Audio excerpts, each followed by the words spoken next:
Hello, I'm Mikhail Bogusan from AUA, and this is our probability lecture number 35. Today we're gonna continue our talk about partial numerical characteristics.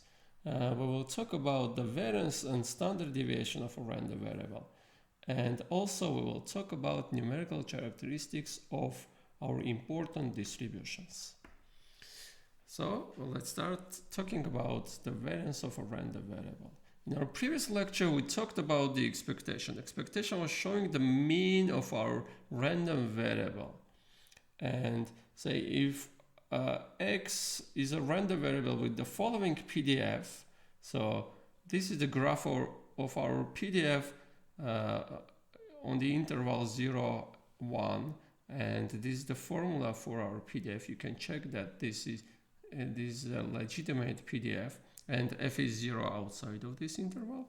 Then the range of possible values of x is 0, 1. So x can take values from 0 to 1. But that doesn't mean that the mean or the average value or the expected value of x is 0.5, the midpoint of 0, 1. Why is that? Because we have more chances are higher that we will get values close to 1. That is, the probability that our x will be here is much higher than the probability that it will be here. So mostly the values generated from this distribution will lie here. So the expected value or the mean value will be closer to 1. So the mean value will be here to the right to this midpoint 0.5. This is the expected value or the mean value of our random variable, and you can calculate to obtain the value of this point. Okay, now let's consider the following random variables. So x is normal with parameters 0 and 0.5 squared. Y is normal with parameter 0, 1 standard normal, and z is normal with parameter 0, 2 squared. So the expected values of all these random variables is 0. So we have learned in our last lecture that if x is normal with parameters mu sigma squared, then the expected value of x is mu. So in every case, the expected value is 0. So having only information about the mean of these 3 random variables will not give us a tool to differentiate between these distributions. So we cannot differentiate between x, y, z only having that mean of x, y, z. Although the distributions of x, y, z differ a lot. So let me give that PDFs. Say the PDF of normal 0, 0.25 is like this. So the values of random variables from this distribution will be much concentrated around 0. Normal 0, 1 is in green, and the normal 0, 4 is in blue, and we will have large spread for the values generated from this blue distribution from normal 0, 4. So other examples when only knowing the mean is not enough is the following. Say, assume we have a contract to buy Amazon shares, and we know that the expected price for Amazon stock at the end of the next week will be $2.5 thousand. This is of course an important information. We know much, but we imagine that the price at the end of the week will be around 2.5. Is this giving a nice picture what the actual price will be or not? Well, no, of course, and let me explain why. So consider 2 cases. The Amazon stock price at the end of the next week can be anything from the interval 1,000 to 4,000 uniformly. In this case, the expected price or the mean price will be $2.5 thousand. $2,500. Okay, but we will have no much information about the concrete price we will have at the end because of wide range of possibilities. So the risk is high. The risk is high that we will bet at this price, but the price will be, say, 4,000. Or the price will be much higher than 2,500, or maybe it will be much less than 2,500. And the second scenario is that the Amazon stock price at the end of the next week can be anything from the interval 2.490 and 2.510 thousand uniformly. In that case, again, the midpoint, the expected value, will be 2.5 thousandths. But in this case, the information is much more precise about the price and the risk is low. If we are betting at this price, if we are thinking to buying buying at this price, the chances that the price will be much higher than 2,500 are very small. So knowing the mean, expected value of a random variable is an important thing, important information, but this will not give sufficient information about the distribution, about a random variable. And variance is the second most important numerical partial characteristic of our random variable. And it is measuring the dispersion or concentration spread of values of our random variable around its mean. We will denote the variance of random variable x by variance of x or sigma squared of x. Usually we are just not writing that x and we are writing sigma squared and read it as the variance of x or the dispersion of x. Now I want to define that variance. To define that, we first define deviations from the mean. So we want to calculate the spread around the mean. That is, we want to see how far are the values of x from its mean ex. So we are calculating these differences and we call them deviations from the mean. This is a random variable because x is a random variable. This is a number, so x minus that number will be another random variable. So this is a random variable showing how far are the values of x from the mean.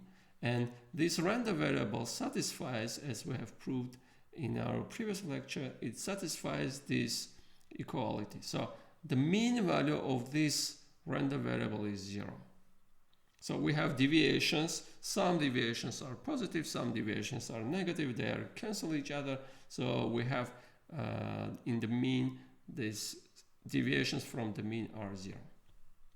Now we want to give just one number to describe these deviations. So x can take different values. X is a random variable. X can take different values. So this will take different values. I do not want to give all these values. I want to give just one number to describe these deviations. So to that end, we are doing the following. We are squaring these deviations. So calculating x minus ex squared, and then calculate the mean of that squared deviations. And that is called our variance. So this is the definition of our variance. The variance of our random variable is the following number. So we are calculating x minus e of x. These are deviations. We are calculating squared deviations because if we will not write this squared, we will have just 0. No information, so that number will always be 0, will not give any information. So we are calculating squared deviations and we are calculating the expected value of that squared deviations, because that squared deviations will be random variable, that will be a random variable, and we want to give just one numerical characteristic. We are calculating the mean value of that squared deviations. So this is the definition of our variance. So in words, variance is showing the following. In the mean, so this is the mean, in the mean, how far are the values of our random variable from its mean in the squared distance sense. So in the mean, how far are x from their mean, the mean value of our random variable, in the squared sense.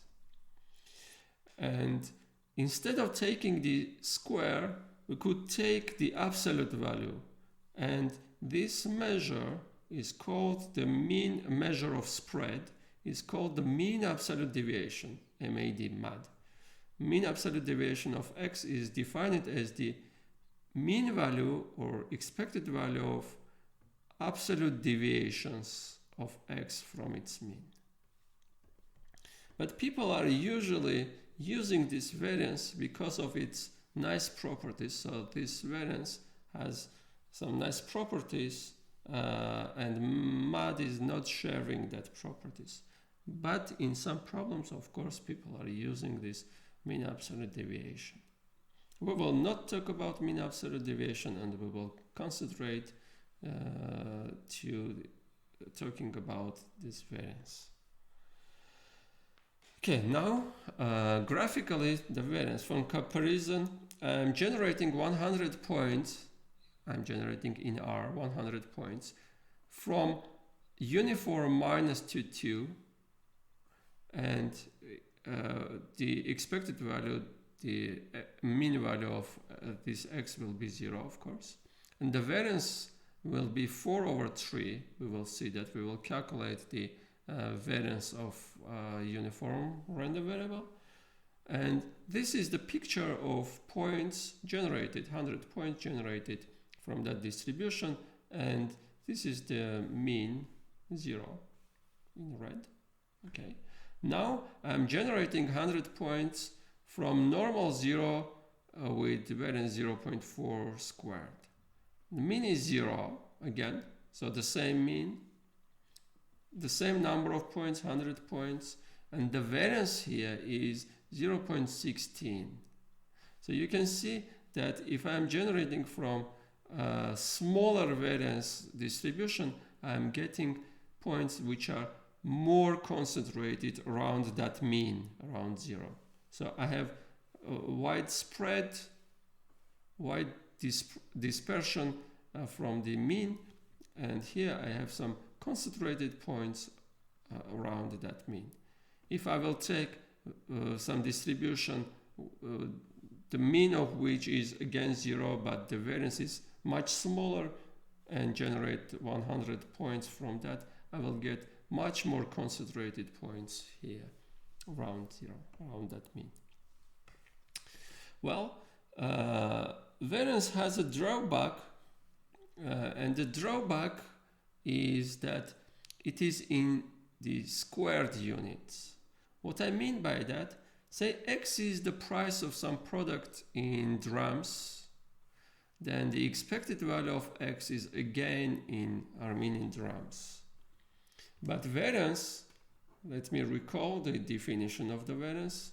Variance of x is x minus ex, expected value of x. So this is in Armenian drams. The mean value will be in Armenian drams. This squared will be drams squared, and I'm calculating the mean value of that. The mean value of something, the unit is drams squared, so this will be Armenian drams squared in units, in these units.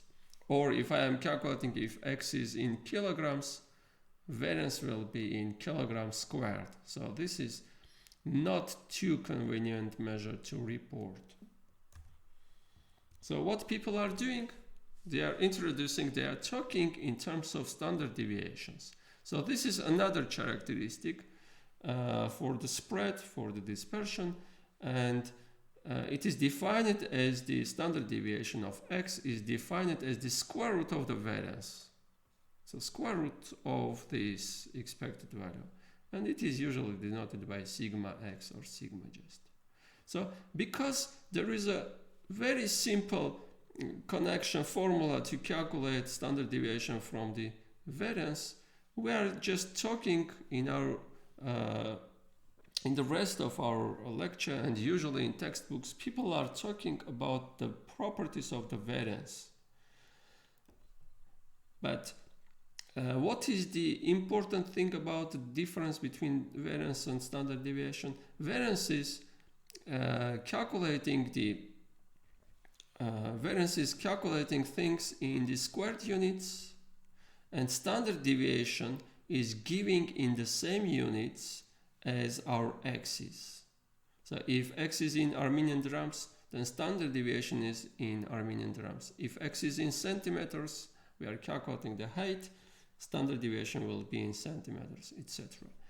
But why we are not talking everywhere about properties of standard deviation? We are not working usually with standard deviation because variance is easy to handle with in terms of calculations, and standard deviation is not so handy in that from that point of view.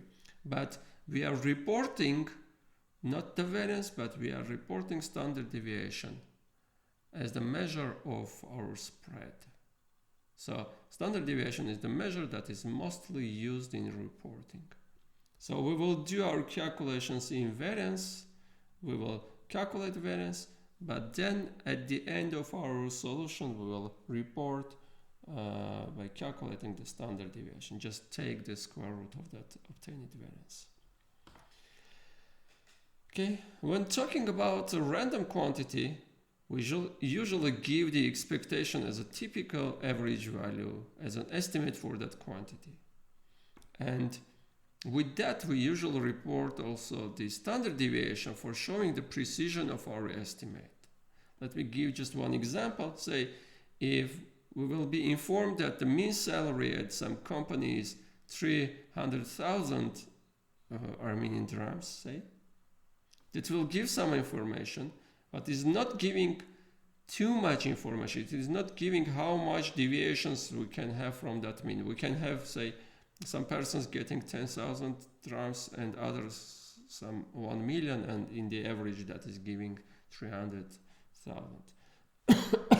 But if we will also learn, if we will also be informed that the mean salary is 300,000 with standard deviation 40,000 drams, then we will be convinced that mostly the salaries are around that 300,000. No much deviations from these 300,000 drams.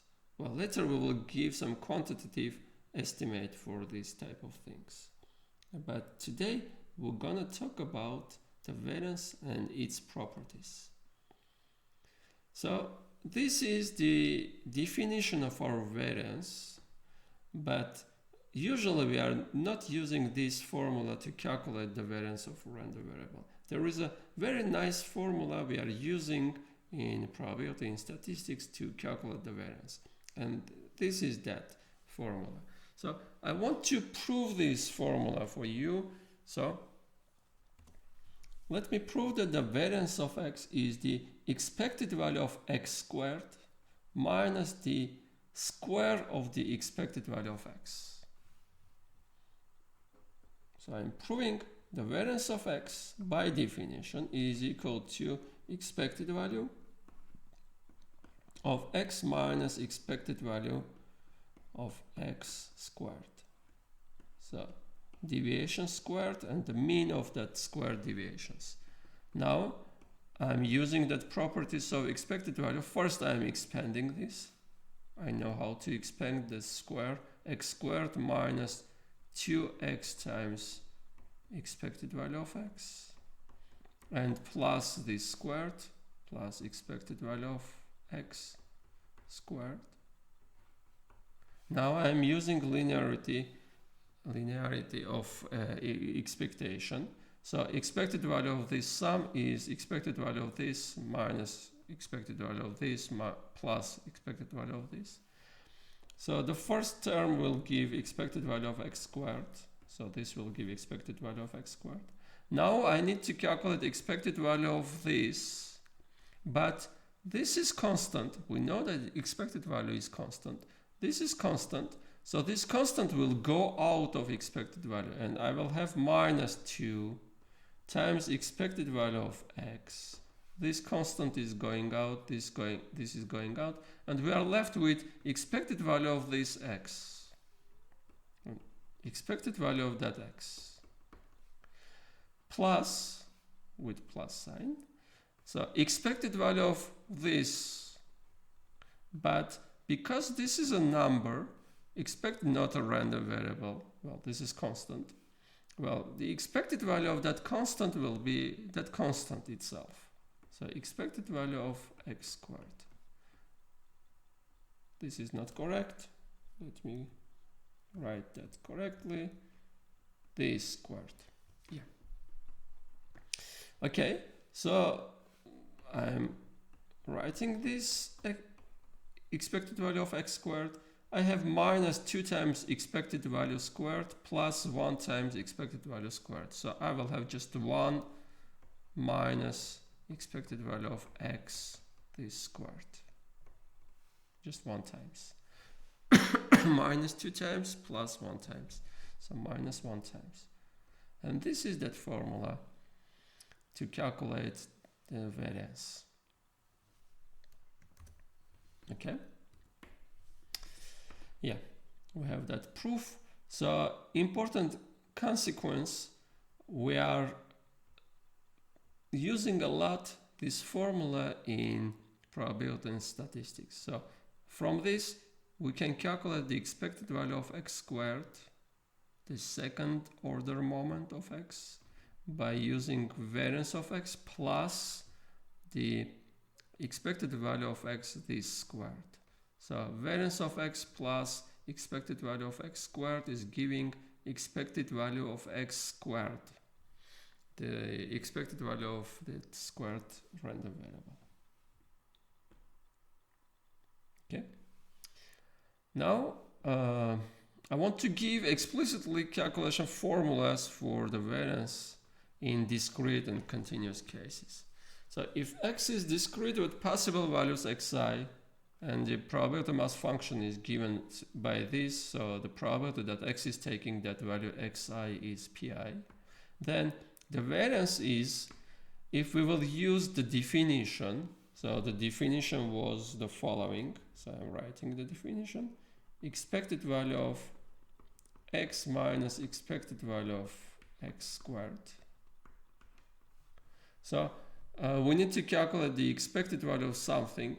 So we need to calculate the values of that something.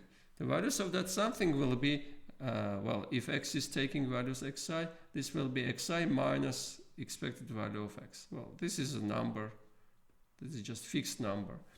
And we know how to calculate this number. So the possible values of x minus ex squared are xi minus ex that squared. And the probabilities are the same, are pi. So this will take that value if x is equal to xi and the probability of that is pi. So this is one of the formulas to calculate the variance, and usually we are not using this, but we are using the other formula. So the other formula is obtained from the following. So this is expected value of x squared. So if we are calculating the expected value of x squared, we are taking the possible values of x squared, small xi squared, and we are multiplying by probabilities that x is equal to xi, so pi, minus expected value of x, this squared. And the expected value of x is just by definition the sum of xi pi, and we are squaring that expected value. So this will be our formula we will use for discrete case to calculate the variance. And now for the continuous case, if x is continuous with the PDF f of x, then the variance, if we will use that first formula, if we will use the definition, we will get this form for the variance calculation. So x minus that number squared times f of x integrated from minus infinity to plus infinity, or we are usually using this formula. So this is expected value of x squared minus this is the expected value, and this expected value is squared. Okay, so we will use this formula and this formula to calculate the variances in discrete and continuous cases respectively. Now an example. So x is discrete with this PMF, and we want to calculate the variance and standard deviation of x. For this case, we will calculate standard deviation, and for others I will not calculate the standard deviation, because if we have variance, we are just taking the square root of that and obtaining standard deviation. Okay, so solution is simple. First, I'm writing the formula for the variance. I will use to calculate expected value of x squared minus expected value of x this squared. Okay, so I will calculate that, and plug here to obtain the value. Expected value of x, well, last time we've calculated that expected value, but let me do that again. This times that, so minus 0.3, plus this times that, this is 0, plus this times that, so plus 1.8. So this will give 1.5. Expected value is 1.5. I will plug it here. Expected value of x squared is the following. So this squared times that. So that will give 0.3 plus this squared times that. So 0 squared times 0.1, 0, plus this squared 9 times 0.6. So 5.4 and 5.7. Now I'm plugging here. So this is equal to 5.7 minus 1.5 squared. So this is 5.7 minus 2.25. Well, we can calculate this number. I'm not calculating. And standard deviation of our x, which is sigma, is equal to the square root of 5.7 minus 2.25. And we are reporting this number as the standard deviation in our problem. Okay.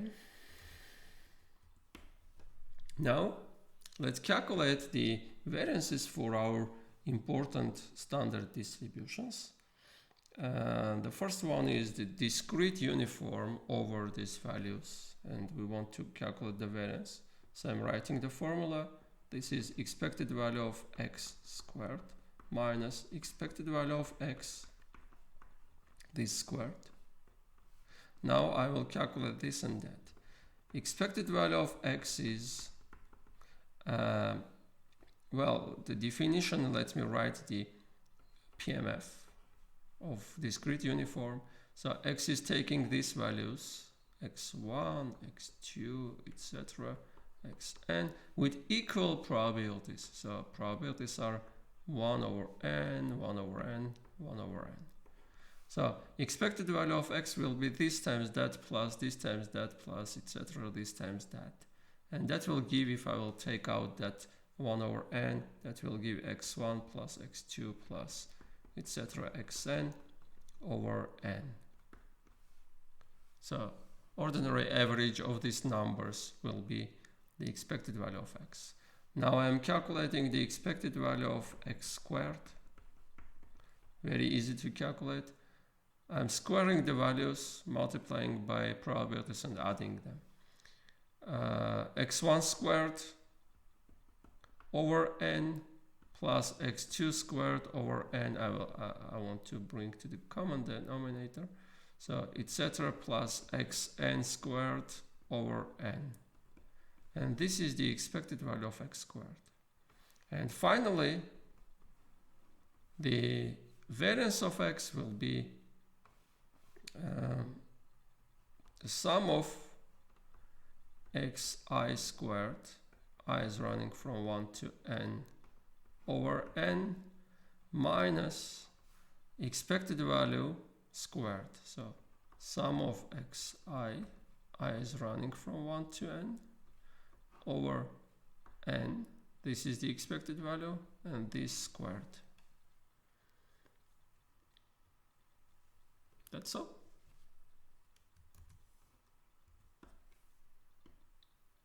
Now, the variance of the Bernoulli random variable. So x is Bernoulli means x is taking two values 0 or 1 with probabilities p for 1 and 1 minus p for 0. Now the variance is equal to expected value of x squared minus the square of expected value of x. Expected value of x, we know this value, it is p. Well, 0 times this plus 1 times this, so we will get p. And the expected value of x squared, well, 0 squared times this, again 0. 1 squared times this, p, just p.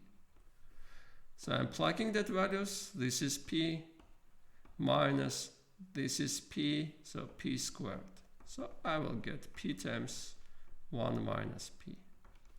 This is the variance of Bernoulli random variable.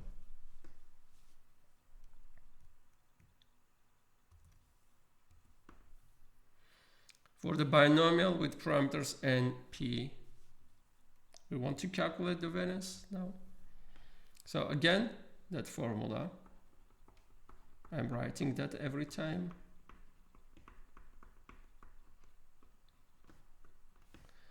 Okay, now I can calculate the expected value. I know the value of that expectation for a binomial. Let me write that. So expected value of x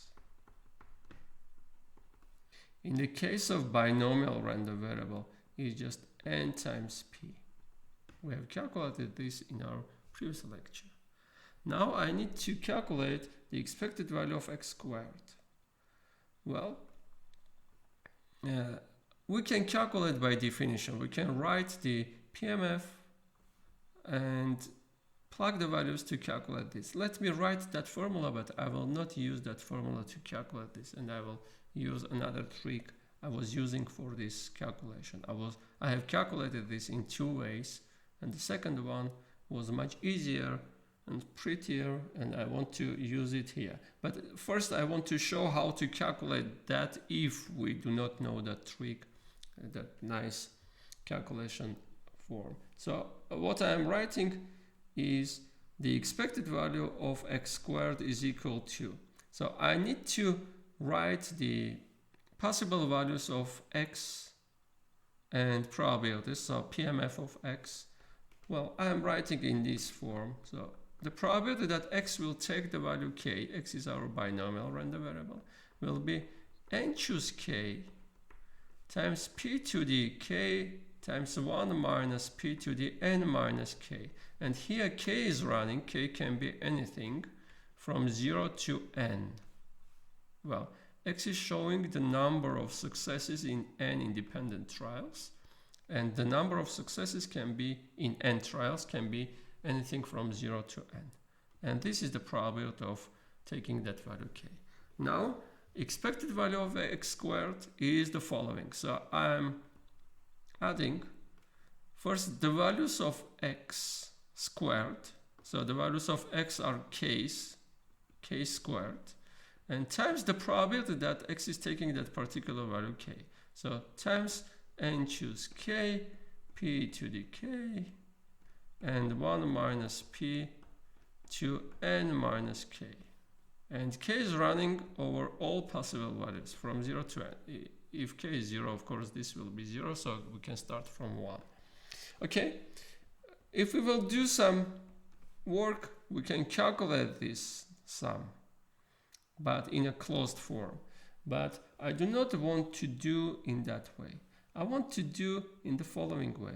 So if x is a binomial random variable, then we can write x in the form of a sum of independent Bernoulli random variables. So xk's are IID, independent, identically distributed random variables with xk coming from Bernoulli with parameter p. So what is showing x1? x1 is showing 1 if the first trial was success and 0 otherwise. x2 is showing 1 if the second trial was success and 0 otherwise. So x is counting the number of successes, the number of ones here. Okay, in this case, we will show that, well, later in this lecture, we will show that the variance of a sum, so variance of x1 plus x2 plus etc. plus xn, is equal to the sum of variances if x1, x2, etc. xn are independent. So if they are independent, then I can use the following formula. The variance of the sum is the sum of variances plus variance of x2 plus etc. plus the variance of xn. Now we have calculated that the variance of Bernoulli p random variable is p times, so this is p times 1 minus p. P times 1 minus p. This is again Bernoulli p, so the variance is p times 1 minus p. And we have n terms here, so I will have n p 1 minus p. n times p times 1 minus p. So the variance of binomial random variable is equal to np 1 minus p.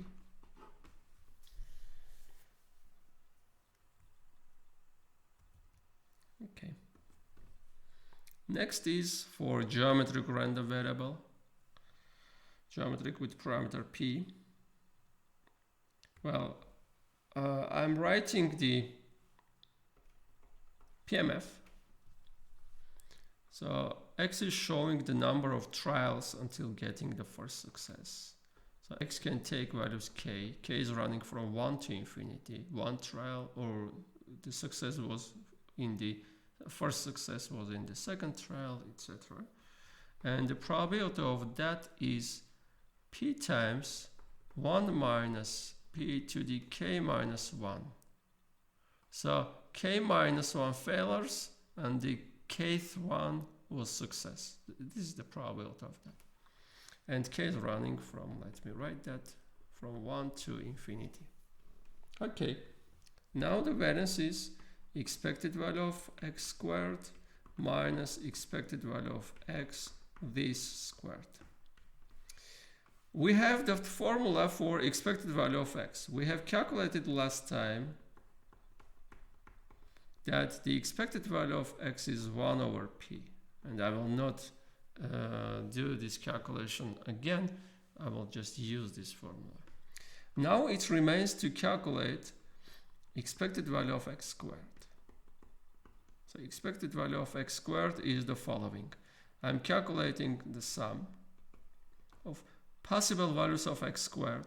So x is taking values k, 1, 2, 3. So possible values will be k squared. Possible values for x squared will be k squared.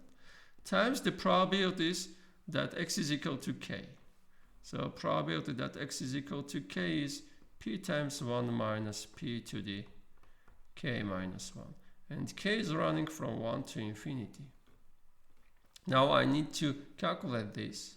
So I'm denoting, I can take this p and take out from that sum because it do not depend from that k. So I can take that out. And I want to denote 1 minus p by q for short. So I will have the following sum. Sum k is running from 1 to infinity, k squared times q to the k minus 1. Now I am writing this in the following form. So P is here. Sum k is running from 1 to infinity. K times q to the k. And this differentiated with respect to q. If I will calculate the derivative of a sum, this is the sum of derivatives. So I can take derivative here. And the derivative of q to the k is k times q to the k minus 1. So I will have k squared times q k minus 1. Well, okay. Well, here, in fact, to be rigorous, I'm using differentiation property for power series. So you can look at the theory, in which case I can calculate the derivative of a power series term by term. Okay. Now what I'm doing, I need to calculate this. Well, last time we have calculated this kind of thing, but I want to do that again. So what I'm doing, let me keep this and I will continue from this. I'm just writing separately that. I want to calculate separately that. K times q to the k. I'm taking one q out. So q times k is running from 1 to infinity. K times q to the k minus 1. Now I can write this as a derivative of q to the k. So I'm writing the following. The sum, k is running from 1 to infinity, q to the k differentiated. So, well, I can add from 0, I can write from 0. Why is that? Because, well, adding that 0 will not change anything, because if k is 0, I will have constant and the derivative of that constant will be 0. And when I am adding this zeroth term, I'm just simplifying my calculations. But of course, if you will not add, you will get the same thing. Okay, so this is a power series, and power series, well, geometric series, not only power series, this is a geometric series. First term is 1, and the ratio is q, so I will have 1 over 1 minus q differentiated. And this will give, well, I have q times, the derivative of this will be 1 over 1 minus q squared. Okay, now I can plug that value here. So this inner sum was this. So I'm writing q over 1 minus q squared. And I need to calculate the derivative of that. Okay, so I'm calculating that derivative. So 1 minus q to the power 4, the square of this. Now I'm using u over v derivative rule. So the derivative of this times that with respect to q. So the derivative of this will be 1 with respect to q. So 1 times this, 1 minus q squared, minus this times q times the derivative of this. So the derivative of this will be 2 times 1 minus q times minus 1. So plus 2 times 1 minus q. Okay, now I want to erase this part to continue that calculations. Okay. So now I will have this is equal to p times 1 minus q to the 4 here, and 1 minus 2q plus q squared plus 2q and minus 2 times q squared. So I will have this cancelled, and p times 1 minus q squared over 1 minus q to the 4. And 1 minus q squared is 1 minus q times 1 plus q.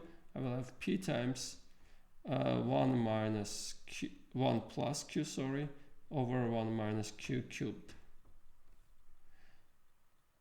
And recalling that 1 minus q is p, because 1 minus p is q, then 1 minus q, if I will bring this to this side and p to the other side, I will have 1 minus q is p. So I will have p times 1 minus q is equal to 2 minus p over 1 minus q is p cubed. So at the end I will have the following. I will cancel that p with one of these p's. 2 minus p over p squared. So this was the expected value of x squared. And we know the value of expected value of x. Now I am plugging that values and I'm writing expected value of x squared, this number, 2 minus p over p squared, minus this squared, 1 over p squared. And if I will bring to the common denominator, I will have 1 minus p over p squared. So let me erase and fix that. Variance of geometric p is 1 minus p over p squared. Unfortunately, there is no nice interpretation for the variance in each case. So I was giving interpretation for the mean value, expected value, but unfortunately for the variance, I cannot give that kind of interpretation. So we have calculated and obtained this for the geometric random variable. The next one is Poisson. We want to calculate the variance of that Poisson lambda random variable. So again, I'm writing that formula. Expected value of x squared minus expected value of x this squared. And I'm using the PMF of Poisson lambda. So x is counting the number of events, so in some interval. So x is taking values 0, 1, 2, etc. And the probability that x is taking that particular value k will be e to the minus lambda times lambda to the k over k factorial. K can be 0, 1, 2, etc. Now, we have calculated already the expected value of x, and that was lambda. So lambda is the average of x. Lambda is the mean of x. We have calculated that last time. Now, I'm calculating the expected value of x squared. This is the values of x squared times the probability that x is taking that particular value. So if x is k, I will have k squared for x squared, and the probability that x is taking that value k. K is running from 0 to infinity. When k is 0, I will have 0 here, so I can just start from 1. K squared times that e to the minus lambda to the k over k factorial. And I want to calculate this sum. I can take this out. So e to the minus lambda sum, k is running from 1 to infinity. And now I'm cancelling this k with the k here in this product in the factorial. So I will have k lambda to the k lambda to the k over k minus 1 factorial. Okay, so I want to simplify it further, get rid of this k. So I'm writing this k in the following form. So k is equal to k minus 1 plus 1. So I want to separate this k minus 1 from 1 and cancel that k minus 1 with this k minus 1. So I'm writing the sum k minus 1 times lambda to the k over k minus 1 factorial k is running from 1 to infinity, and I need to have another with this 1. So k minus 1 I have from this k, and I need to have another 1. So this is that another 1. 1 times lambda to the k over k minus 1 factorial. Now I'm cancelling this. By the way, I can start because if k is 1, this is 0. So this term is 0. 0 factorial is okay. 0 factorial is 1. But because this is 0, this term is 0. So I can start from 2. I'm writing from 2. This is okay. Nothing to change here. E to the minus lambda. The sum when k is running from 2 to infinity, lambda to k over k minus 2 factorial, and plus sum when k is running from 1 to infinity, lambda k over k minus 1 factorial. Now I'm doing the following. I'm taking out lambda square from here. So lambda square out of that sum, and I'm getting the sum when k is running from 2 to plus infinity, lambda to the k minus 2 over k minus 2 factorial. And plus, I'm taking one lambda out, lambda times the sum of lambda k minus 1 over k minus 1 factorial. And k is running from 1 to infinity. Now I need to calculate these sums, but it is easy to see that this sum is e to the lambda. This is because, again, the Taylor expansion, because of the Taylor expansion of e to the x at 0. So Taylor expansion at 0 will give, this is the sum of x to the k over k factorial. K is running from 0 to infinity. So here k is running from 2 to infinity. If I will plug the values, k is 2, I will have lambda to the 0 over 0 factorial. K is 1, lambda to the 1 factorial. I will just get this sum with lambda instead of x. So this will give, this is giving e to the lambda, in fact. And also this is giving e to the lambda. Because if I will plug k is 1, I will have lambda to the 0 factorial. And plus k is 2, I will have lambda over 1 factorial plus etc. So this will give the same sum series with lambda instead of x. So I will have e to the lambda. Now I'm calculating this. I'm erasing unnecessary parts now. And I'm getting the following value. So for the expected value of x squared. Now we have calculated that expected value and we have obtained the following result. So first I will write in a non-simplified form. So e to the minus lambda times lambda squared times e to the lambda and plus lambda times e to the lambda, not minus lambda, e to the lambda. Okay. Now if I will multiply by e to the minus lambda, I will have lambda squared plus lambda. Lambda squared plus lambda. Okay, now I can calculate the variance. So variance of x is this, so lambda squared plus lambda, minus this squared, so lambda squared, and I'm getting lambda. Simple result. And if I will summarize that, the result is the following. So for Poisson lambda random variable, variance is lambda and is equal to the expected value of x. So for Poisson, expected value and variance are lambda. The next one is continuous random variable given by this kind of formula. This is not a standard distribution, so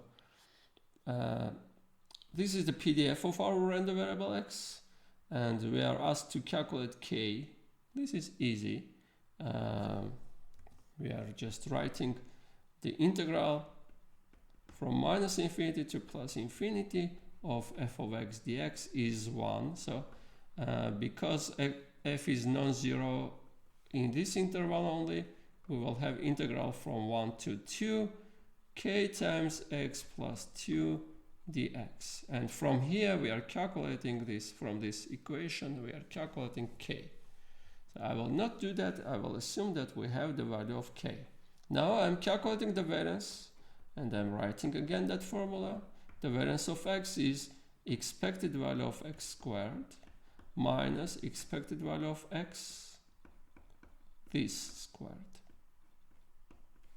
I will calculate separately this and that. By the way, last time in our last lecture we were calculating this. Okay, but that's okay, I will do that again. So expected value of x is the integral, by a formula to calculate that, x times f of x dx.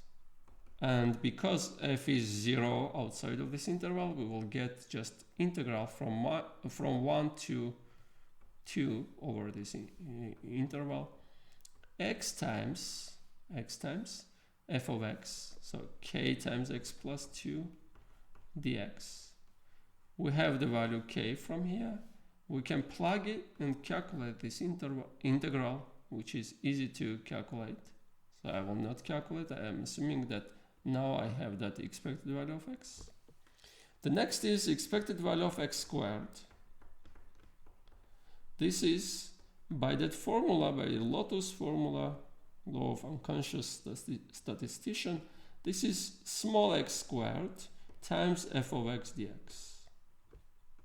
And this is equal to the integral from 1 to 2 x squared times k times x plus 2 dx. Well, it remains to calculate this integral. Easy to do that. And plug into this formula. So this is this integral. Expected value of x is calculated by this integral. We are squaring that and calculating this difference. That will give the variance.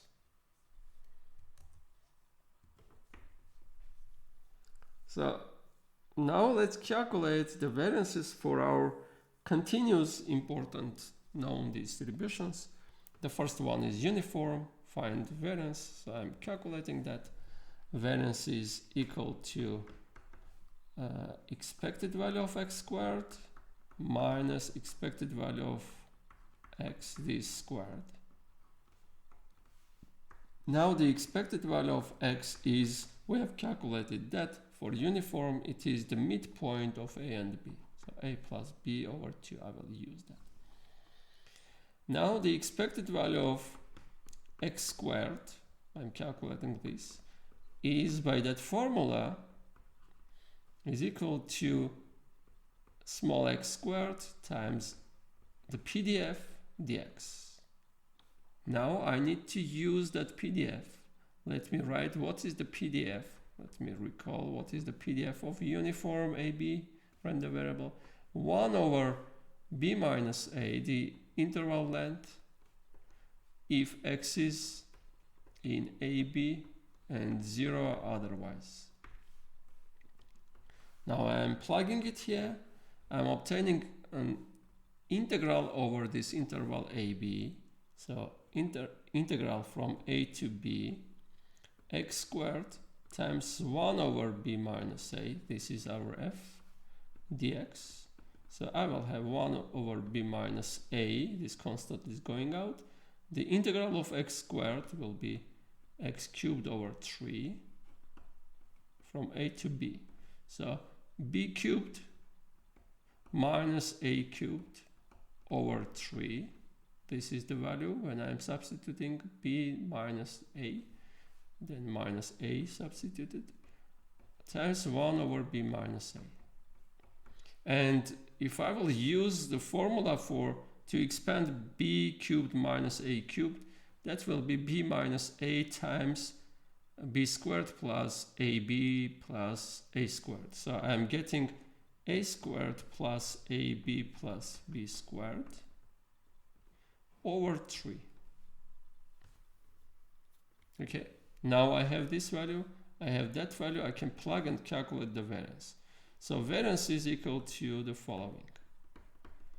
The expected value of x squared, a squared plus ab plus b squared over 3, minus this expectation squared, so a plus b over 2 squared.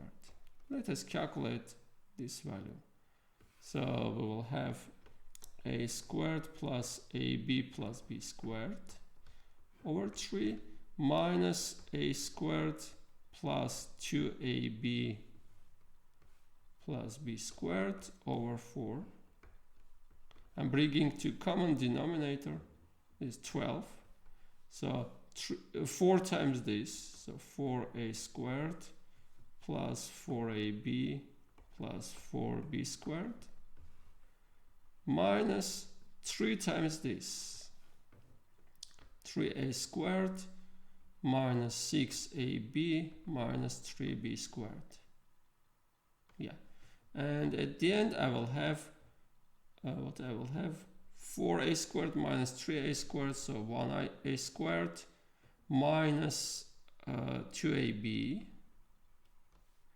and plus b squared over 12. And this is equal to b minus a squared over 12. So the result is, let me fix that, the variance of uniform AB random variable is b minus a squared over 12.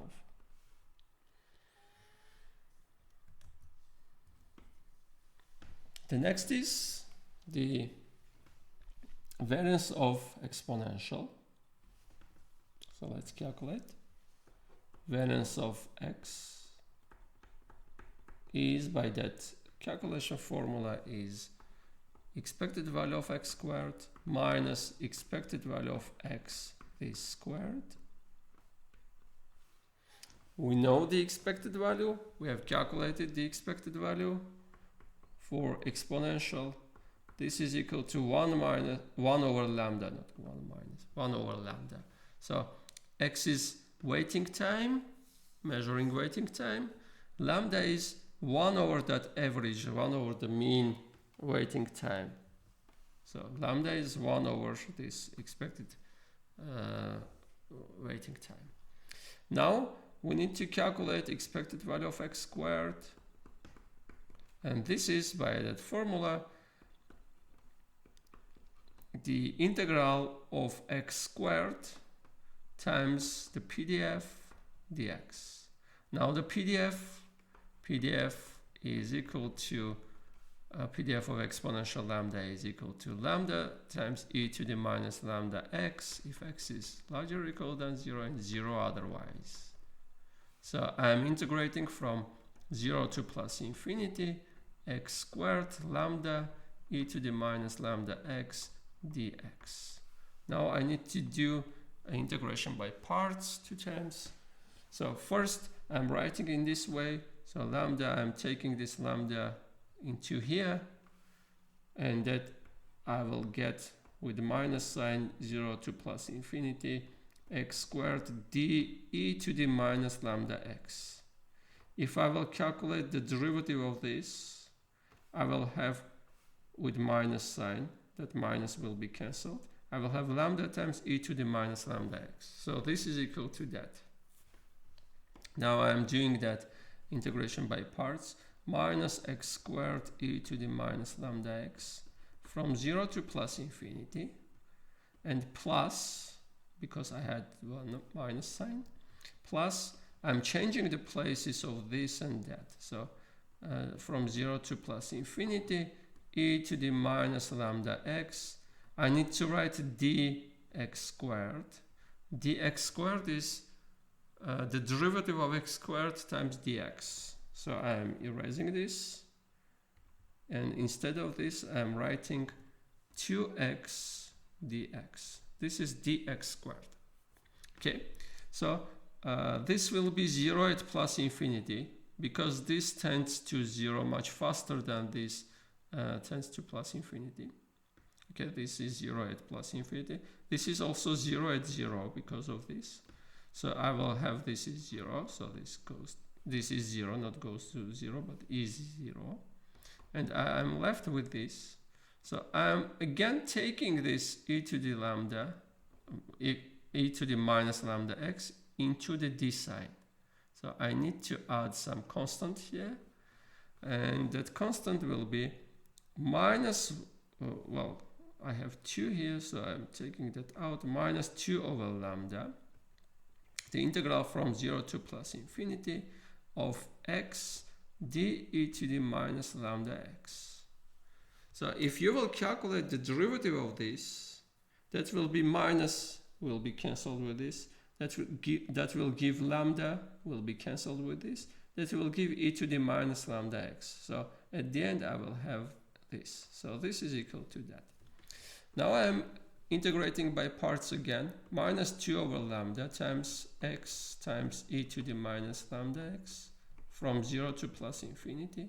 This will give again 0. And plus 2 over lambda times integral. I'm changing the places of this and that. So I will have integral from 0 to plus infinity e to the minus lambda x dx. Now this is 0 because it is 0 at plus infinity because of this. It is 0 at 0 because of that. Okay, it remains to calculate this integral. And this integral is easy to calculate. Now I need to find the antiderivative of this, and that is minus 1 over lambda e to the minus lambda x from 0 to plus infinity. If I will calculate the derivative of this, that will give e to the minus lambda x. So this is the antiderivative of that. Now, the value of this at plus infinity is 0 because of this. And I need to calculate the minus, and I had another minus here, so plus the value at 0. The value at 0, this is 1, so I will have 2 over lambda squared. So what I have obtained the following. This is equal to 2 over lambda squared, and this is 1 over lambda, so 1 over lambda squared. And at the end I'm getting 1 over lambda squared. So I'm erasing and fixing. The variance of x is 1 over lambda squared in the case of exponential lambda random variable. Now the B part is asking to use R simulations to show the obtained result. Say I will fix some value of lambda, say I will take say 0.4 and calculate theoretical variance 1 over 0.4 squared and generate random numbers from that exponential distribution and calculate the variance by using that generated numbers. So I'm erasing this, going to our R. Now n, how many numbers I want to have? I want to have say 10,000 numbers. I'm hitting Control Enter. Okay, I will fix lambda is 0.04. Okay. Now theoretical variance. Theoretical variance is 1 over lambda squared. And this is giving, what is the value? Well, something is not correct here. Well, everything is correct. That's okay. Yeah, that is correct. Now I'm generating, well, I was thinking of taking 0.4, but that's okay. well, I can use both of them. You can try with 0.04. So r.v.X, I'm generating from exponential distribution. The number of points I want to have is n, and the rate is lambda. Rate is equal to lambda. So I have that generated numbers. I can even do histogram of that. Not necessarily, but I can. Not necessary, but I can do that. Say, I will have this kind of exponential decrease. Okay. Now what I'm doing, I'm calculating the variance, and this is very simple. I'm just writing variance of x. This is giving 6.21, and the theoretical variance was 6.25. Well, let me increase this by just 100,000 points. Theoretical variance is again the same, nothing will be changed. X is, I'm generating numbers, no need to plot the histogram, I'm just calculating the variance, and that is giving 6.23. By the way, I can calculate that variance by hand. So what I'm doing the following. So I'm first calculating deviations from the mean. So mean of x can be calculated, just I'm writing mean of x. This is the mean of x.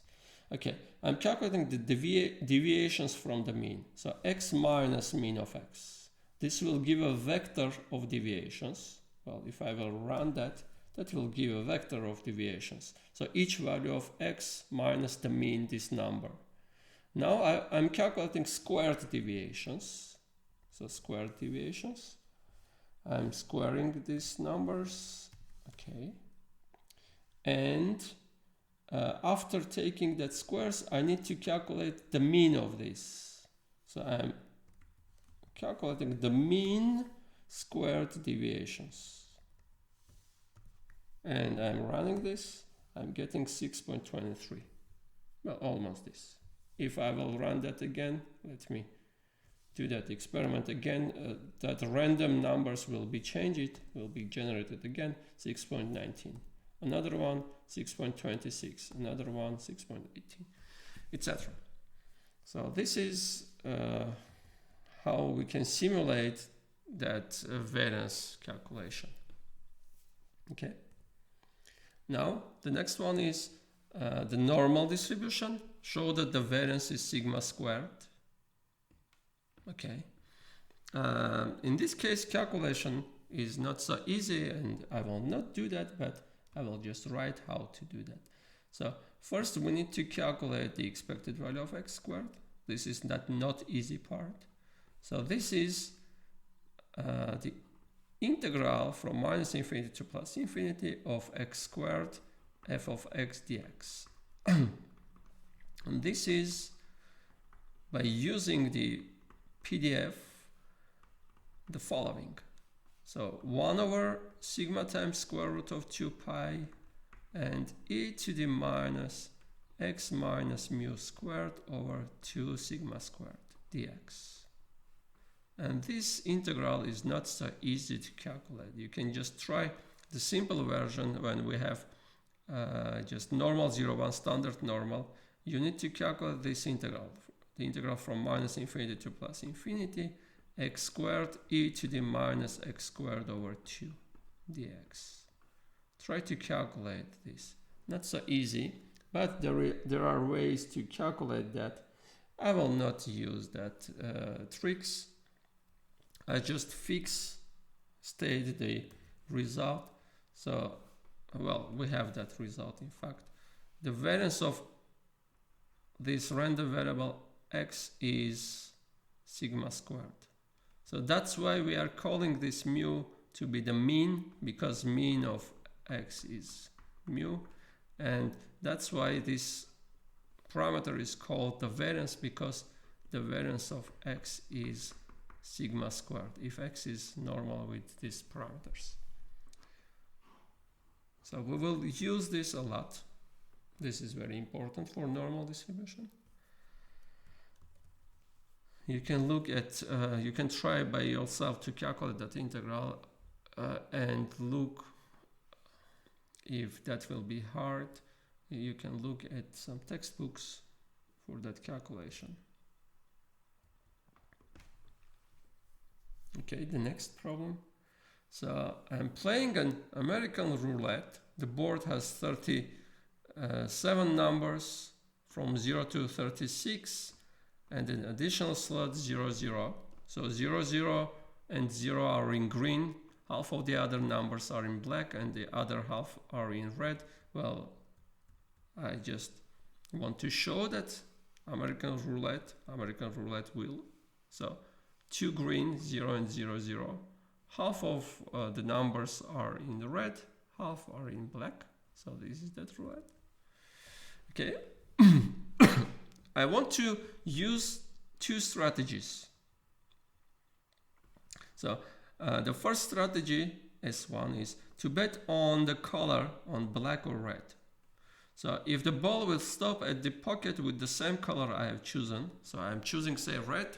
If that ball will stop at red, I will get $1. Otherwise, I will lose $1. Okay. And the second strategy is to do a straight bet, which means to bet on a fixed number from 0 to 36. Say I can bet on 3. If the ball will stop at the pocket with my chosen number, if that sorry, if the ball will stop at 3, then I will get $35. Otherwise, I will lose $1. The problem is asking which strategy is more profitable, and B is asking which is more riskier, which strategy is more riskier. So first, let us talk about which strategy is more profitable. Well, of course, the result depends on chance. Sometimes I will get $1, sometimes I will lose $1. So when we are talking about profitability, we need to calculate the expected winning. So I'm calculating the expected winning in this case. I'm calculating my expected winning in this case, and I'm comparing which one is larger, then that is more profitable. So let me open a whiteboard. Okay, strategy 1, winning. So this is my winning for the strategy 1. Winning for strategy 1. And S2W will be winning for strategy 2, of course. Now I want to calculate the expected value of expected winning for strategy 1, expected value of S2W. To that end, I need to write the possible values, the PMF of S1W. S1W, my winning for strategy 1 can be either I am getting $1 or I am losing $1. This will be in the case when the color of the ball is, of the pocket where the ball will stop, is coinciding with my chosen color, and that will be in the case. So we have 38 pockets and only 18 are of the same color with mine. So 2 are green and I am betting on either red or black. I have 18 reds and 18 blacks. So this is the probability of having one. This is the probability of having the same color with the ball. And otherwise, so 20 over 38, I will lose $1. So, well, okay, let me write the second strategy distribution, winning distribution. So the winning for the second strategy was the following. So I'm winning $35 if the number shown under the ball, on the ball, maybe with the ball, is coinciding with my chosen number. So the probability that the wheel will show that exactly the same number is 1 out of 38. And otherwise I'm losing $1, and the probability of that is 37 over 38, of course. So with probability 1 over 38, I am getting this much, 35, and with this probability I'm losing $1. Now, expected winning in the first strategy, strategy number 1. So 1 times this plus minus 1 times this. So that will be 18 over 38. By the way, last time we were calculating this expected winning, 20 over 38. This is minus 2 over 38 minus 1 over 19. So in average, for each game, I am losing 1 over $19. And let me calculate the winning, expected winning for the second strategy. In this case, I'm getting 35. The expected winning is 35 times that, so 35 over 38 minus 37 over 38. 37, 38. And this will give again minus 2 over 38 minus 1 over 19. So it happens that in both cases the expected winning or expected the money I will lose is 1 over 19, the same. So I will lose exactly the same number in average in both strategies.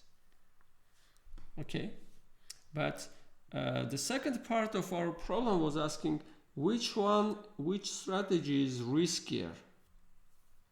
So the risk is calculated by calculating the variance. So why is that? If the variance is small, then I will get my exact winnings, my particular winnings will be very close to this expected value, close to this. And I know that they are very close to that. But if the variance will be very large, then I can get very far values from this mean. So instead of minus 1 over 19, I can have, say, my winning is minus 100 or maybe plus 100 or maybe something. So let me calculate the variances and see which one is larger, which one is riskier. So this is equal to the expected value of S1W squared minus expected value of S1W, the winning for the strategy 1, this squared. So I'm calculating, let me just separate places. Okay, board. Expected value for S1 squared, S1W squared. So I'm squaring this, 1 squared times that, I will get 18 over 38, and plus this squared times that. So again 1 times this, so 20 over 38. In fact, I can write just 1 here, 1 for this. So the square of this times that plus the square of this times that will give just the sum of these two numbers, and the sum of probabilities is 1. So 1 minus the square of this, so 1 over 19 squared. Something close to 1, a little bit less than 1. So the variance for the first strategy is this much. I'm doing the same for the variance of the second strategy winning. Okay, in this case I need to calculate 35 squared over 38. So this squared times that plus this squared times that. So 37 over 38 minus the square of this 1 over 19 squared. So I will have this number 35 squared plus 37 over 38 minus 1 over 19 squared. And we can see that the variance of strategy 1 winning is strictly less, much less than the variance of strategy 2 winning. So this is riskier. By the way, riskier is not bad. If this strategy is riskier, it's not bad. If you are risk taker, if you are not afraid of that risk, you can go to that risk. You can go to this play. You will win. The probability that you will win is small. Well, this is the probability that you will win. The probability that you will win is small, but in the case you will win, you will get a large amount of money. Well, here, the probability that you will win is not so small. It is almost equal to the probability that you will lose. But in the case you will win, the winning is small compared to that. So, in fact, a lot of these kind of calculations are done in financial mathematics. So, if you're considering two stocks, that stock returns, expected returns, can be different from each other, and that are the expected return you will get when you will invest in that stock. So even if you have the same expected rates of returns, then you can have different stocks with the same expected return but different variances. So that means that one of them with the highest variance, high variance, is much riskier than the other one. Of course, to buy that contracts, to buy that stocks, the one which is less riskier will not be of the same price as the one with high risk. But you are choosing which one to buy. Do you want to buy the one with high risk or the low risk? That is your choice. If you are going to high risk, you can get higher rates, higher winnings, higher returns. But if you are not too much, you do not want to go to too much risk, you are risk averse in financial terms. If you are risk averse, you can buy that contract or stock with small variance, small risk. In that case, you will be almost sure in your return, but that return will be very small compared to that of the other one. Okay. So let's move back to our probability and our variance and risk and profitability. So we have solved this problem. So now let's talk about the properties of the variance.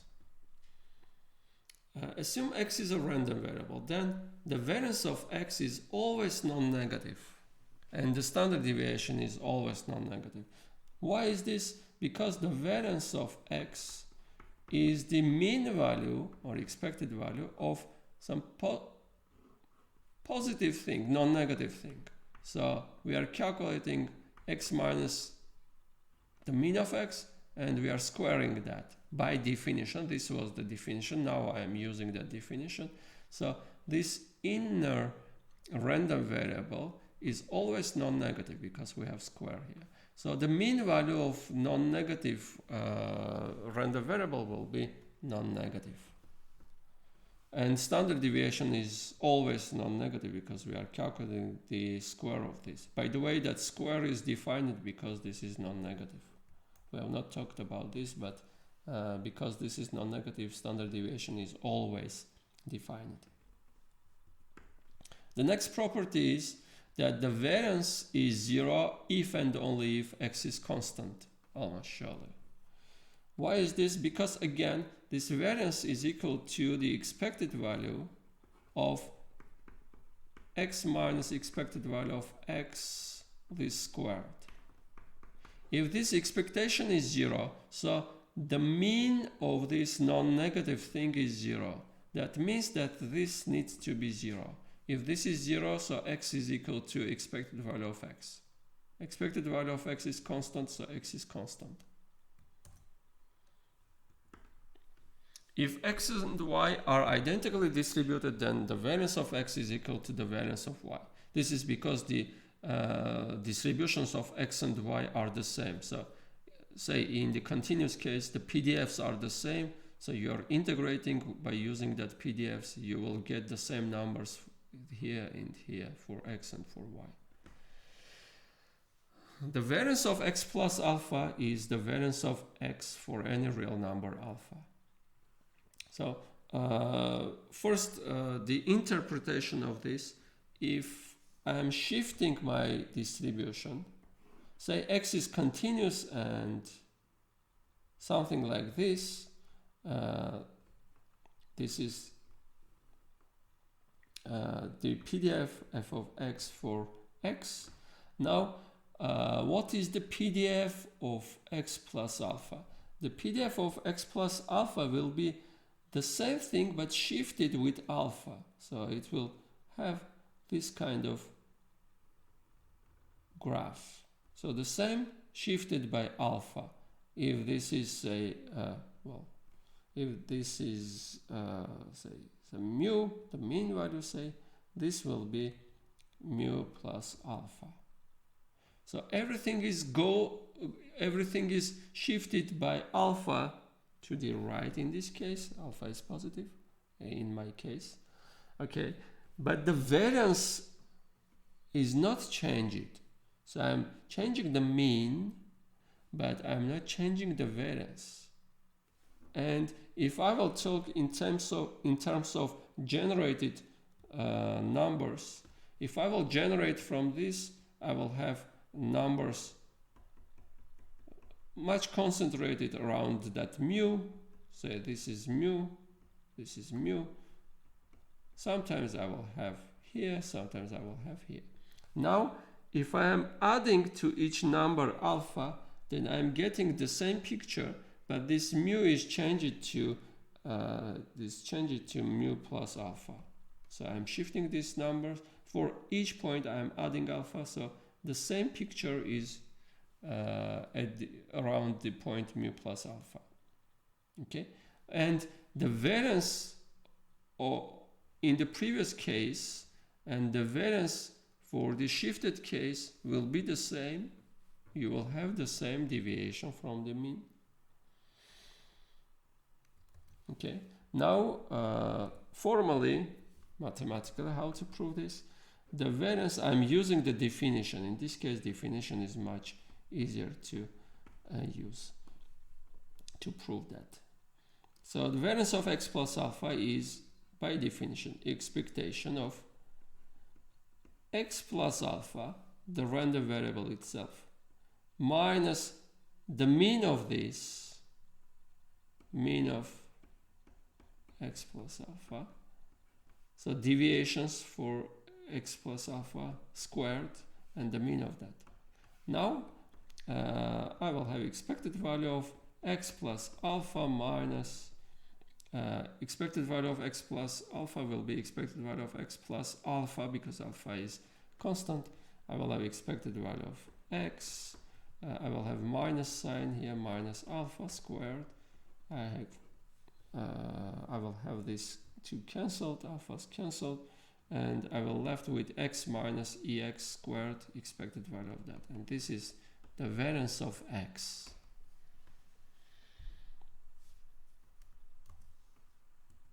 And if I will take the square root of both sides, I will have the standard deviation of x plus alpha is standard deviation of x. So I'm shifting my points. I'm not changing the standard deviation. I'm not changing the variance. Now I'm changing the scale. I'm multiplying each point by alpha. Then the variance is multiplied by alpha squared. Let me prove this. So again, I will use the definition. Much easier to work with definition. So the variance of alpha times x is expected value of alpha x minus expected value of alpha x, this squared, and under the expectation sign. Now expected value of alpha x is alpha times expected value of x. I have alpha here, I can take that out with square. That will go out with square, and I will left with x minus expected value of x squared. So this is equal, let me write that here, alpha x minus alpha expected value of x, and this squared in the expected value sign. So alpha squared goes out, and it goes out also from the expected value sign, and I am getting this. And this is alpha squared times the variance of x. Okay, important is that alpha goes out from the variance with a square. And for the standard deviation, if I will take the square root of two sides, both sides, I will have the standard deviation of alpha times x is the absolute value of alpha times standard deviation of x. So standard deviation cannot be negative, so please be aware not to have standard deviation is negative. So you always have absolute value of alpha times standard deviation of x. Now, assume that x is a random variable, alpha and beta are real numbers, and we are considering linear transform y of x. So y is alpha times x plus beta. The mean of y is the mean of alpha x plus beta, and this is equal to, because of linearity of expectation, we will have alpha times expected value of x plus beta. Variance is not linear, so variance of y, variance of this is, because we are adding beta, I can just skip this because shifting is not changing the variance, and I will left with variance of alpha times x, and that is alpha squared times the variance. So the variance of this is alpha squared times the variance.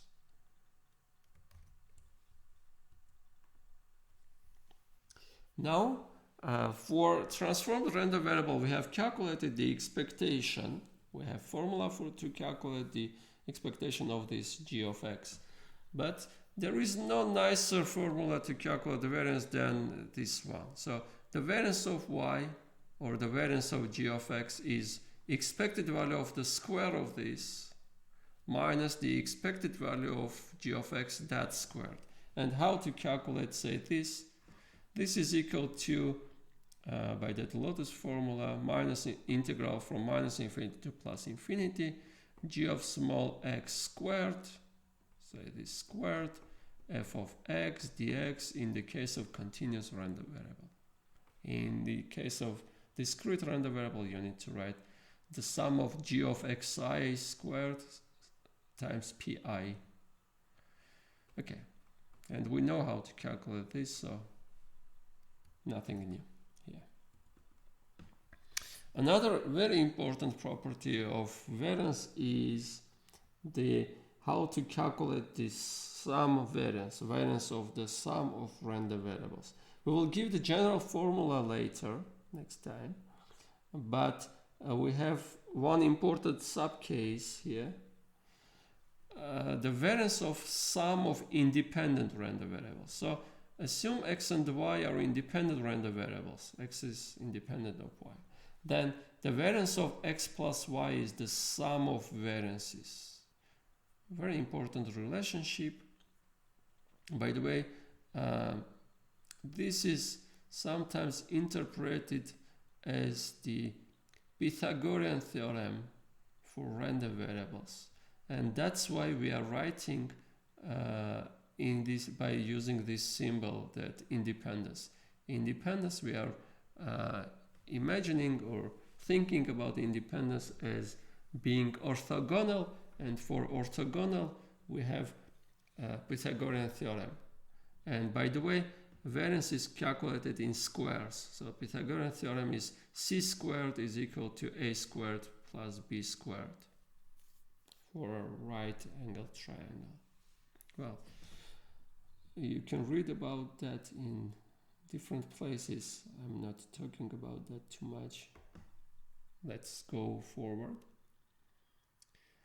Important to remember, I want to give that again, that for any random variables x and y, independent or dependent, the sum of the expected value of the sum is the sum of expected values, if the expected values of x and y are finite, of course. So this property holds for any x and y, both independent and dependent. But this property holds if x and y are independent. So if x and y are independent, then the variance of x plus y is the sum of variances. But this is not true for any random variables. Later we will talk we will describe in which cases this will happen.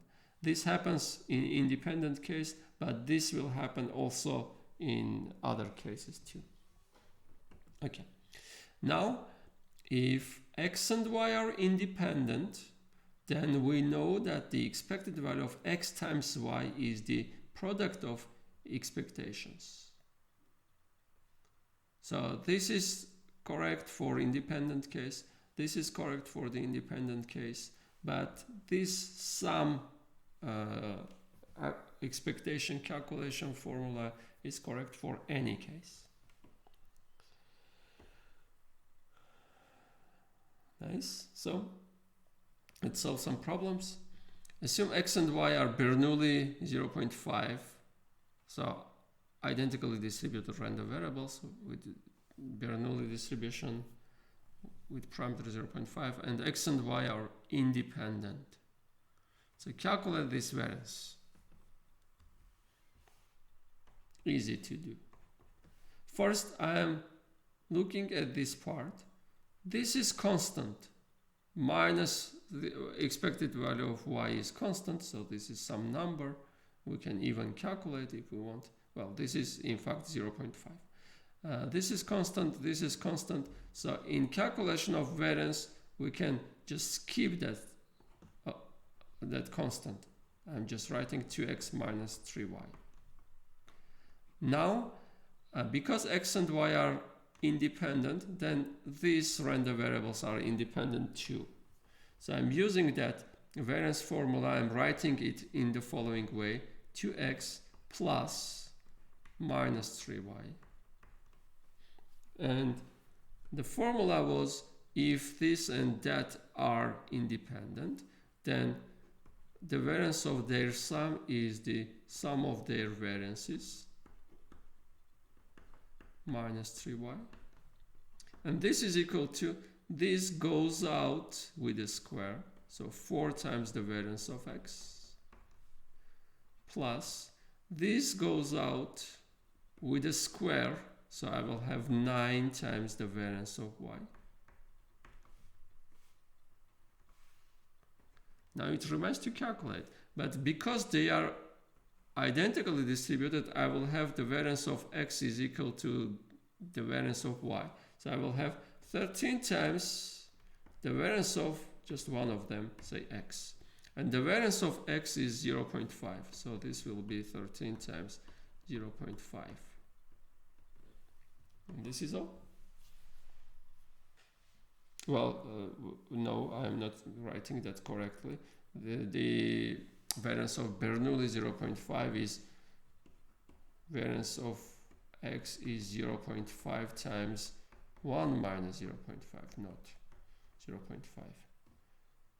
So this is 1 minus, I need to multiply by 1 minus 0.5. Now this is correct. Okay, so important thing is that even we had minus sign here, in the formula we have plus sign.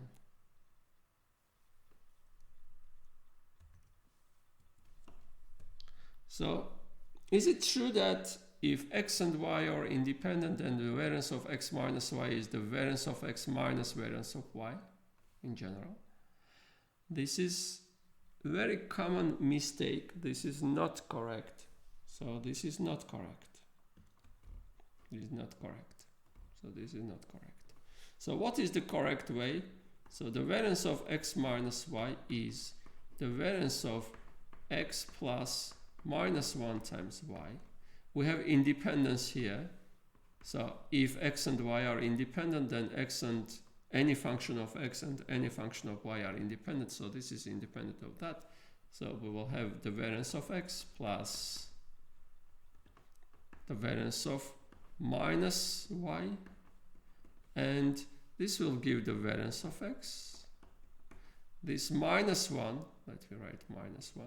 This minus 1 will go out with square, so it will be again plus 1. So variance of y. So this is that correct way of writing that formula for the independent case. So we will have x, the variance of x plus or minus y is in the case of independence. The variance of x plus the variance of y.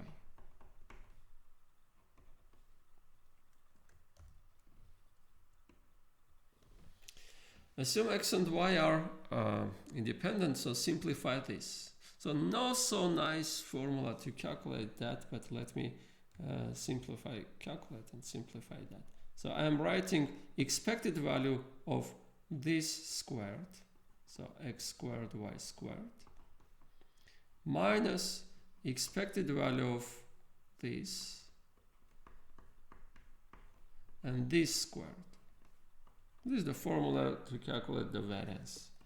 Okay, now I have that x and y are independent. So x squared and y squared are independent. And I know that the expected value of independent product is the product of expected values. So expected value of x squared times expected value of y squared minus, here expected value of x times y is the expected value of x times the expected value of y because of independence. Let me write that I am using independence. Expected value of x times the expected value of y and this squared. Well, I can write it in the following form. Expected value of x squared times the expected value of y squared. So I'm writing the same thing, in fact. But here I can write the following. Expected value of x, this squared, times expected value of y squared. So I am adding this term with minus sign, then another one with plus sign.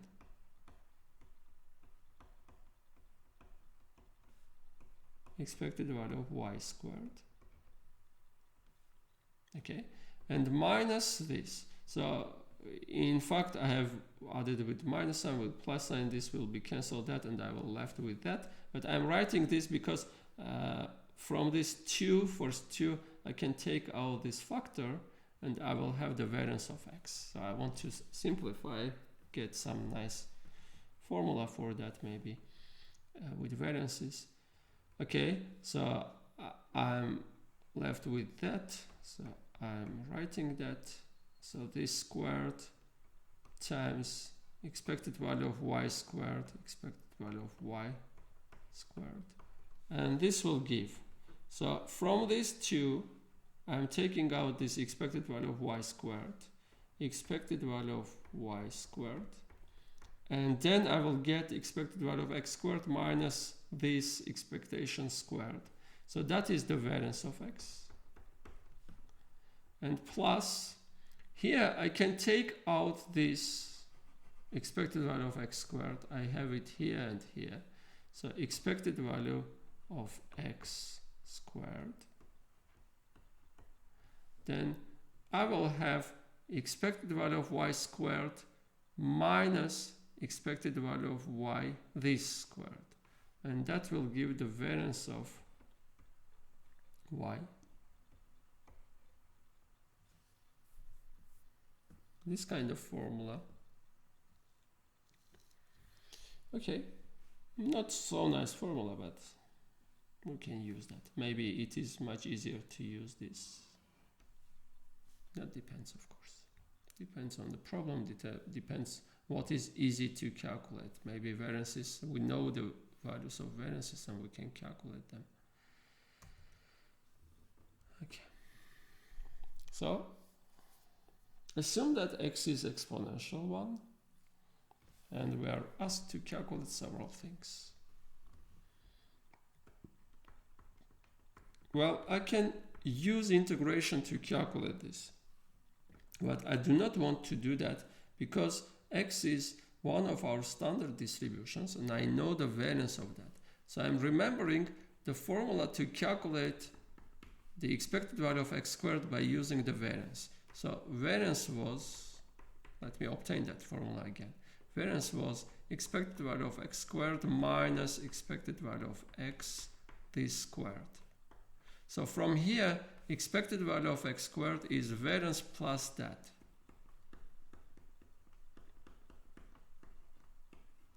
This is a very useful formula because for most of the standard distributions, we will have the variance and we will have the expected value. So we can calculate this without doing any calculation, any job. We can just plug that values and calculate. And I will do that in this case. So this is equal to that. Now x is exponential 1. The variance of exponential distribution, exponential lambda, is 1 over lambda squared. So this will give 1 over 1 squared plus the expected value of exponential lambda is 1 over lambda. So 1 over 1 this squared. So I will have just 2. So I've calculated that value 2. B, this was A, B. Calculate expected value of x plus 4 squared. So I have two ways. The first method is to expand this. I will have x squared plus 8 times x plus 16. Then use linearity of expectation. We have calculated this. We can calculate that 8 times expected value of x is 1, etc. But I want to use this formula again, but for that. So this is equal to the variance of x plus 4. Expected value of something squared is the variance of that something plus expected value of x plus 4, this squared. And I know that the variance of x plus 4 is just the variance of x plus expected value of x plus 4. So expected value of x plus expected value of 4, and this is constant. I will get that, this squared. Variance of x is 1. Expected value of x is again 1. 1 plus 4 squared. So this is the result. Now, variance of x squared. So no nice formula for this. I'm just writing expected value of this squared, so x to the 4, minus expected value of x squared, this squared. So we have calculated this. This was equal to 2. Okay, it remains to calculate this. But no nice formula to calculate this. So I need to use the definition. So I need to use this formula to calculate, Lotus formula to calculate that. So x to the 4 f of x dx. And the PDF of exponential 1 is 0 outside of 0 plus infinity. So I will have just integral from 0 to plus infinity, x to the 4 times e to the minus x dx. Lambda times e to the minus lambda x. Lambda is 1 in this case. So after doing several integrations by part, you can calculate this value. So if you will calculate this value, you can plug it here and calculate the variance of x squared. Now I want to do the calculation of this. So by a common mistake, people are writing this.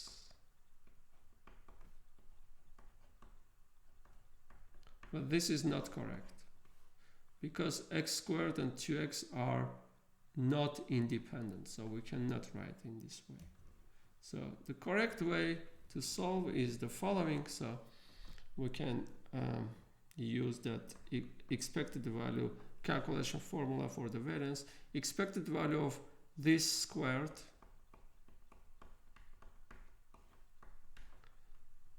minus expected value of x squared plus 2x this squared. So this is easy to calculate, because this is equal to expected value of x squared plus 2 times expected value of x. We have calculated this. This is 2.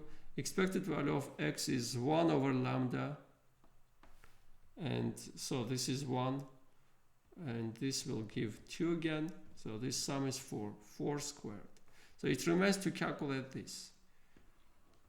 So expected value, this is equal to expected value of, I'm expanding this, x to the 4 plus 4 times x cubed plus 4x squared. And I'm expanding this, expected value of x to the 4 plus 4 times expected value of x cubed plus 4 times expected value of x squared. In the previous problem, I was giving formula to calculate this. We know the value of this is 2, and it remains to calculate the expected value of x cubed, and this is similar to the calculation of this. By the way, in the way of calculating this, one of the steps, after some step you will get this value. So when calculating this, you will obtain also the value of expected value of x cubed. So try to calculate this value, plug into this formula, and obtain the final value for this variance. By the way, you can do also some simulations to check if your obtained result is correct. Now, the next problem is the following from the last lecture. So, assume x, y, z are uniform 0, 1, standard uniform random variables. What can be said about the distribution of x plus y plus z? This is denoted by s. So, well, we've talked about that last time. In general, we do not know, if we do not know the relationship of x, y, z, then we cannot say too much. Last time we have seen that we can say that the expected value of s is always the sum of expected values in all cases. Either they are dependent or independent. This is always correct. And expected value of x, y, z is 1 over 2, the midpoint of 0, 1 interval. This is giving 3 over 2. So s is distributed around that point 3 over 2. Unfortunately, we cannot calculate the variance in general case, because the variance of sum can be calculated by our tools only when x, y, z are independent. But And if we know that x, y, z are independent, then we can calculate the variance of S easily. The variance of S will be the sum of the variances, and the variance of, we have obtained that variance formula for uniform distribution. Uniform, if X was uniform AB, then we have obtained the variance of X is B minus A squared over 12. So this is the variance. So if B is 1 and A is 0, we will have 1 over 12. So 1 over 12 3 times, because they are ID. So this will give 1 over 4. Of course, in the case when x, y, z are independent, we can say much more about S. We can just find the distribution PDF of S. Not so easy, but we can do that. But important is that very easy we can calculate the expected value, and very easy in the case of independent we can calculate the variance. So we can get that two important partial characteristics at once if we have that x, y, z are independent. And if you want to try to find the distribution, you can do that in the independence case, and you can find the distribution of this. Well, this is easier than to calculate the distribution of S. Okay, now the next problem. Assume x1, x2, xn are identically distributed random variables. Well, this is not correct, so I forgot to write IID. So they need to be independent, identically distributed. So I will add that in my slides. IID random variables with variance equal to sigma squared. Here I am writing the variance of x1 only because they are ID, identically distributed. The variance of each xk will be the same sigma squared. So now the problem is asking to calculate the variance of this. Well, I cannot calculate without independence assumption, so I'm assuming this is the case when xk's are independent, mutually independent. So I'm calculating the variance of x1 plus x2 plus etc. xn. Because of independence, xk's are independent, that is mutually independent. So this is equal to the variance of x1 plus the variance of x2 plus etc. plus the variance of xn. And because there are ID, all these variances are the same and equal to sigma squared. Sigma squared. So I will have n times sigma squared. So the variance of this is n times sigma squared. Now, let's calculate the variance of this average of x1, x2, xn. So this is equal to 1 over n goes out of the variance. So 1 over n squared, when going out some constant, it is squared. The variance of x1 plus x2 plus etc. xn. And well, we can use the previous formula, or I'm just doing the same calculation. Here I'm writing variance of x1 plus variance of x2 plus etc. plus variance of xn.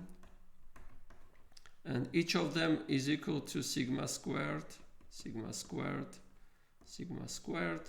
So this will give n times sigma squared over n squared, so sigma squared over n.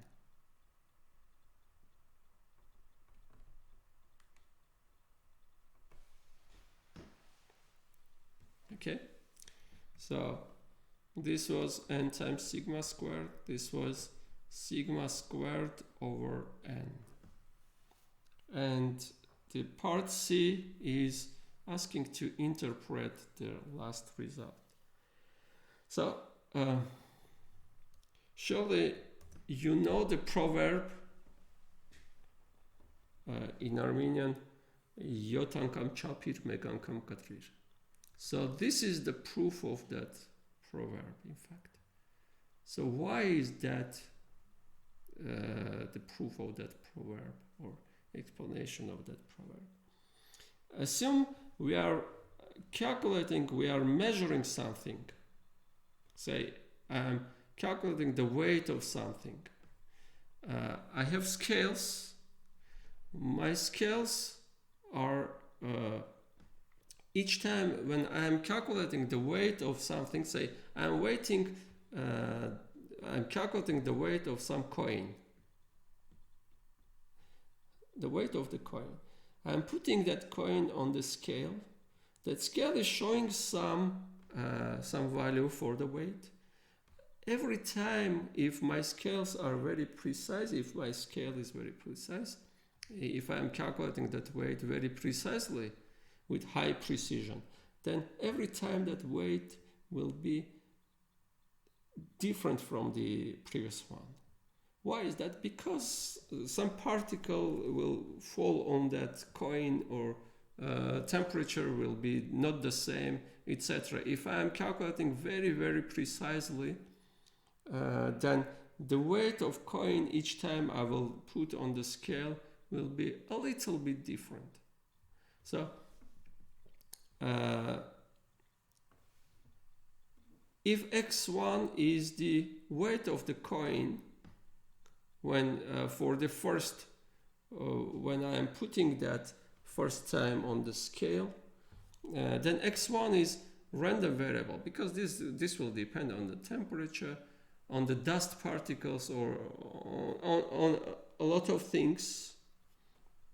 Then x2 is the random variable showing the weight of my coin, calculated weight of my coin when I'm putting that on the scale second time.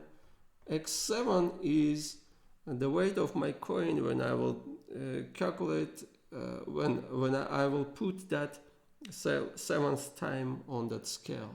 So this will be random variables. The mean of these random variables will be the exact coin weight, but they will be they will differ a little bit from that exact weight.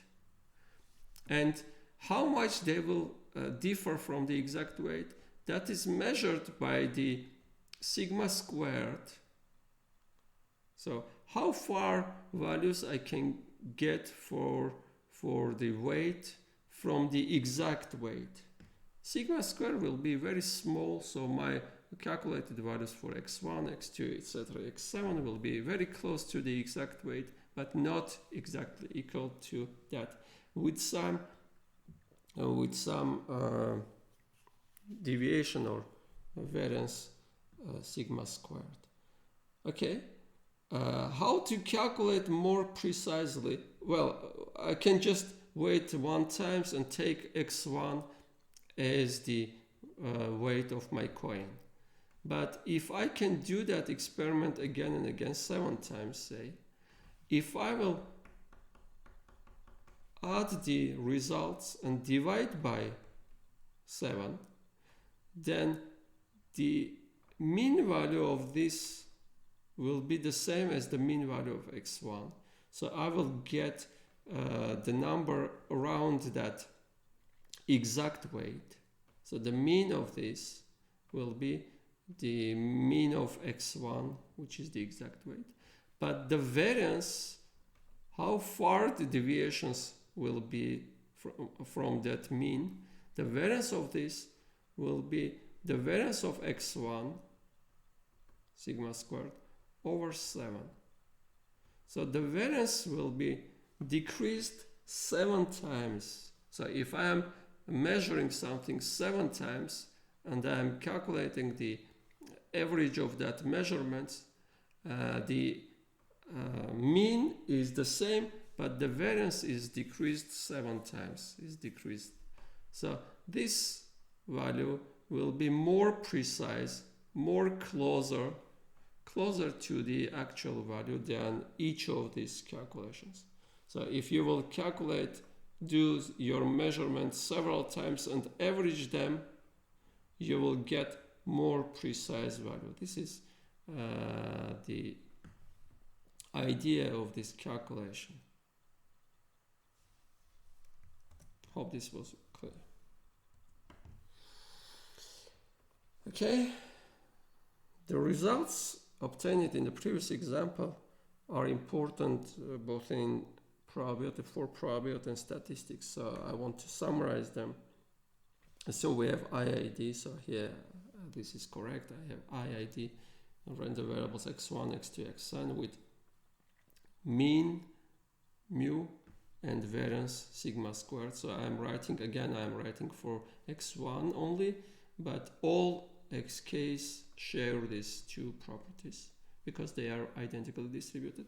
So I'm denoting by Sn the sum of xk's, and by x bar n I am denoting the average value of x and xk's. Then the expected value of Sn, expected value of this sum is n times the expected value of x1. Easy to see. Last time we were doing this, calculating this. The variance of Sn we have just calculated, that is n times the variance of x1, n times sigma squared. The expected value of xn bar, the expected value of this is the same mu, the expected value of x1, and the variance of this is the variance of x1 over n, so this is decreased.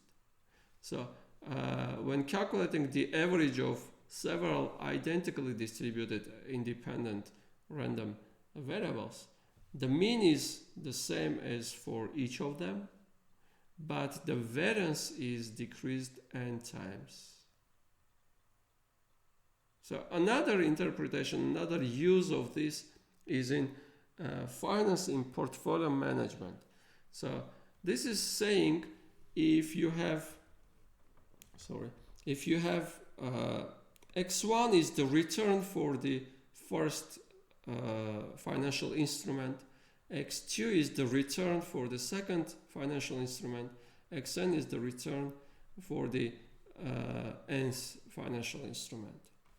So you know the returns, or you know that they are random, of course.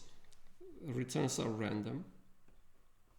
You can calculate the expected returns, expected value of this, expected value of this, expected value of this. So what is saying this? If you will take x1 times 1 over n plus x2 times 1 over n plus etc. 1 over n xn. So I have two strategies. So I can buy just x1. Then the expected return will be expected value of x1, and the risk will be variance of x1. This is my risk.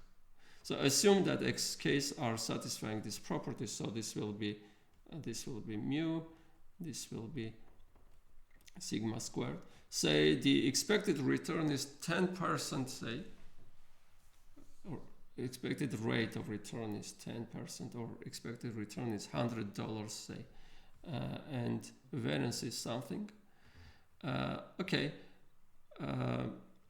If I will form this, so this is a portfolio. If I will form this portfolio, if I will make diversification, if I will buy a little bit from x1, a little bit from x2, a little bit from xn, these are the portions I will buy, then the expected return of my portfolio, of this portfolio, will be the same as the expected return of x1, say, this instrument, financial instrument.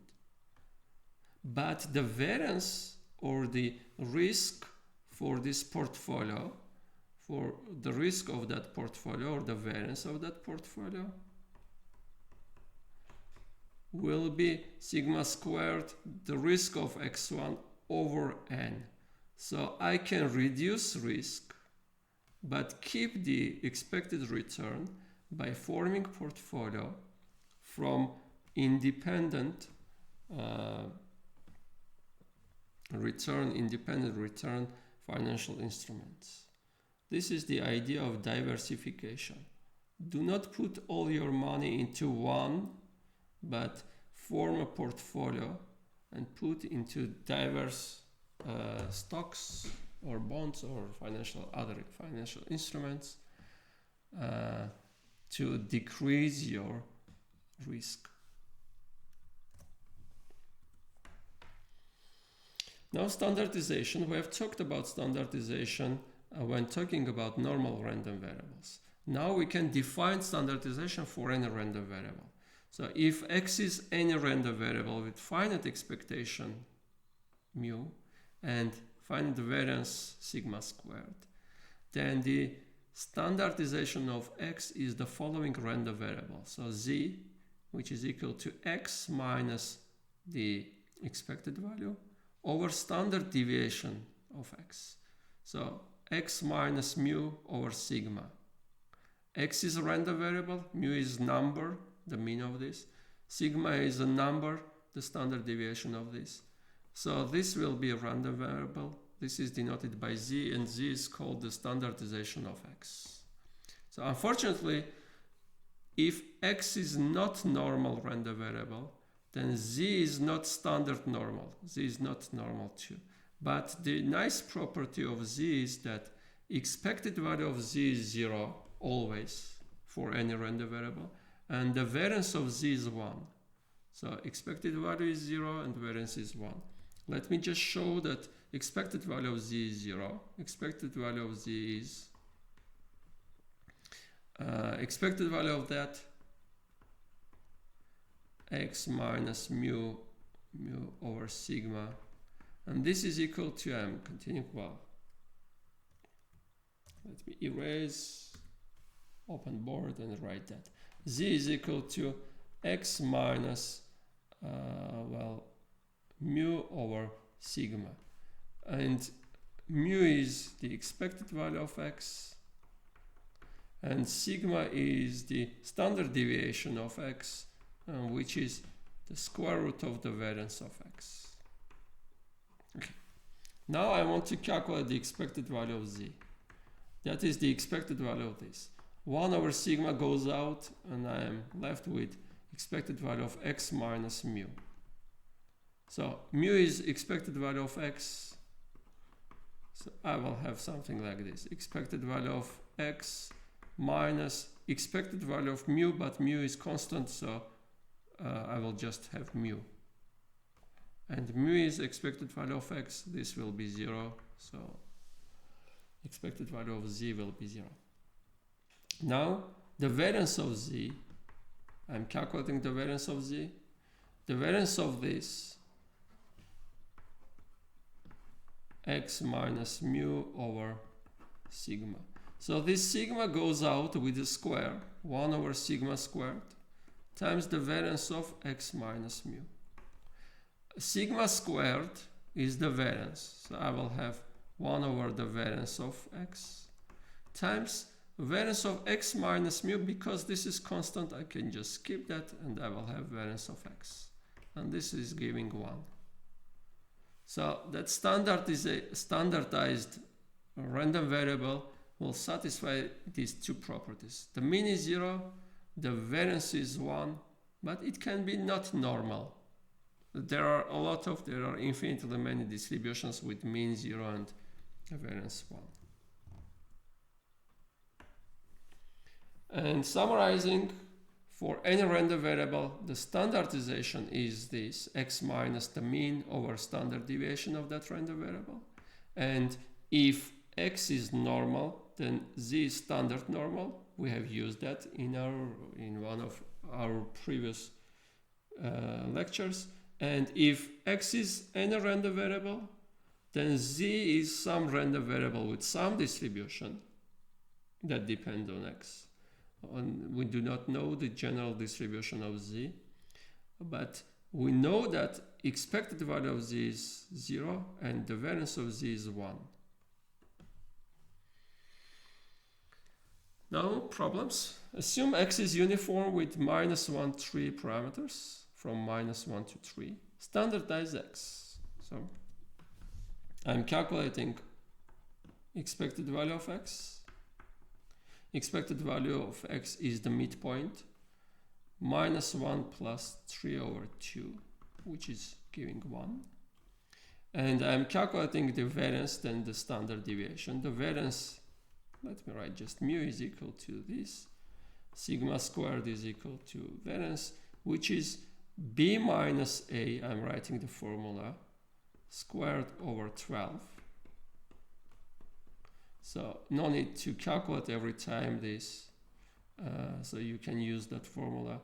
B minus A, I will have 4 squared over 12. So 4 over 3. So sigma is the square root of 4 over 3, which is 2 over square root of 3. Now the standardized random variable from x is x minus mu over sigma. That is x minus 1 over 2 over square root of 3. So this will give square root of 3 times x minus 1 over 2. This is that standardization, standardized random variable obtained from x. So the variance of this will be 1 and the mean of this will be 0. You can check that. Now, this result, this problem will be used in central limit theorem. Assume x1, x2, xn are IID. Again, I have typo here, IID. Expected value of x1 is mu, variance of x1 is sigma squared, so for any xk we will have the same things, same equations. Sn is the sum of xk's and xn bar is the average of xk's. So standardize xn, standardize Sn and standardize xn bar. I'm erasing this, adding here IID, standardization of Sn. So Z, maybe Zn, because this depends on n, Z also depends on n, is by definition Sn minus the expected value of Sn over square root of the variance of Sn. Sn minus, we have calculated the expected value of this. So this will be n times the expected value of x1, n times mu, over, we have calculated also the variance of this. Variance of this because the because xk's are independent, because of independence, we will have variance of x1 plus variance of x2 plus variance of xn. All variances are equal to each other and are equal to sigma squared. I will have square root of n sigma squared. So this will give Sn minus n mu over sigma times square root of n.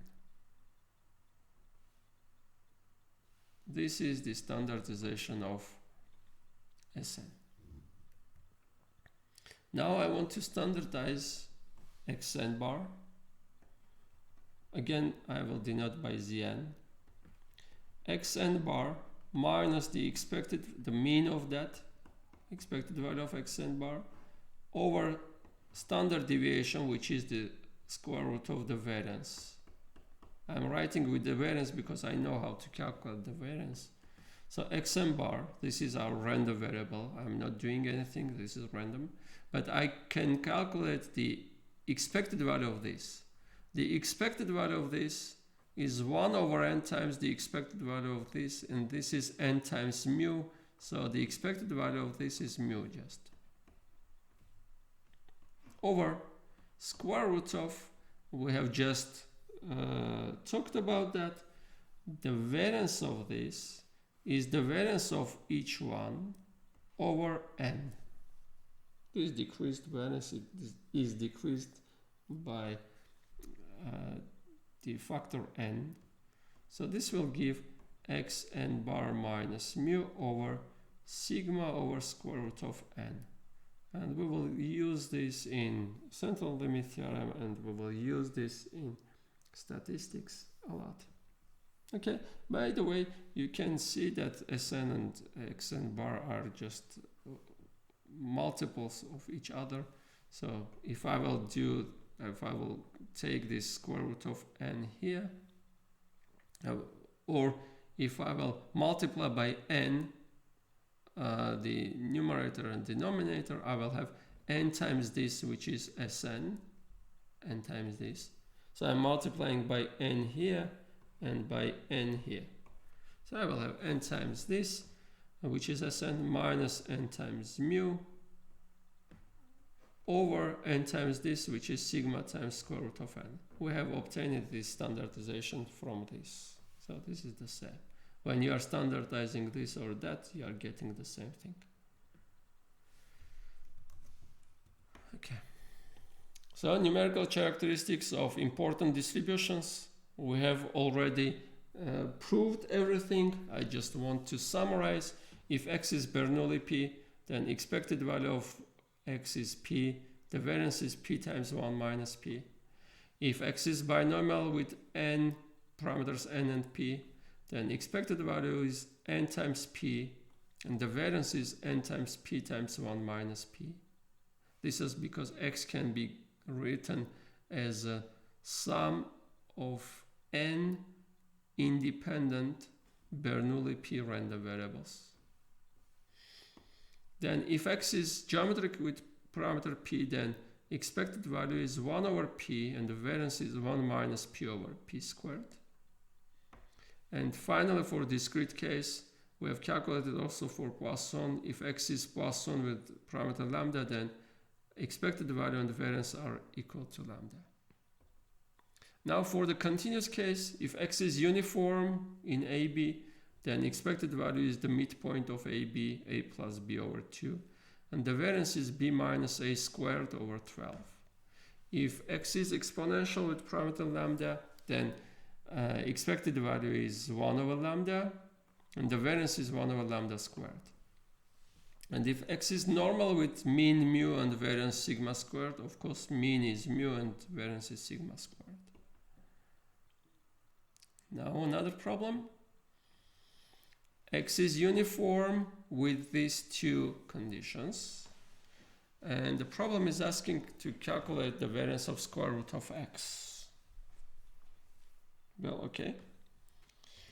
To calculate that variance of square root of x, I'm writing the formula. The expected value of this squared, so x, minus the expected value of that square root of x, this squared. Well, I have the value of this. This is 7. It remains to calculate the expected value of square root of x. So for that, I need to have the distribution of x. But I'm not given the distribution. I'm given just expected value and the variance for x. I do not have the PDF. I do not have the interval where my x is uniformly distributed. But I know that expected value of x is a plus b over 2 if, let me write, assume x is uniform in AB. Then expected value of x is a plus b over 2. This is given to be 7. And the variance of x is b minus a squared over 12, and this is given to be 3. Okay? So I will have that a plus b is 14 from here, and b minus a squared is 36. Well, b is larger than a, because we are talking about interval a, b is larger than right endpoint is larger than left endpoint. So because of that, I will have a plus b is 14 and b minus a is 6. And if I will add these two, I will have 2b is 20, so b is 10. And if b is 10, then a is 4. So we obtained that x is uniform from 4 to 10. Now having this, I can calculate the expected value of square root of x.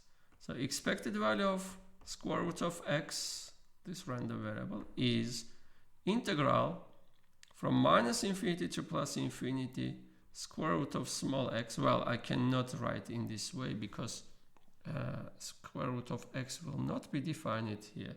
So this is not correct in this case. So I can just write from 0.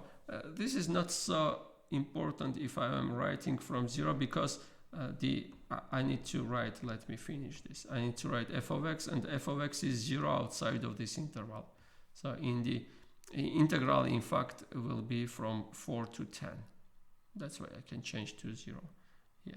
The x, so I will have the integral from 4 to 10 square root of x, and it remains to write the PDF, and PDF is 1 over 10 minus 4 is 6 dx. So if we will calculate that, we can plug that value here, take the square, and calculate this variance.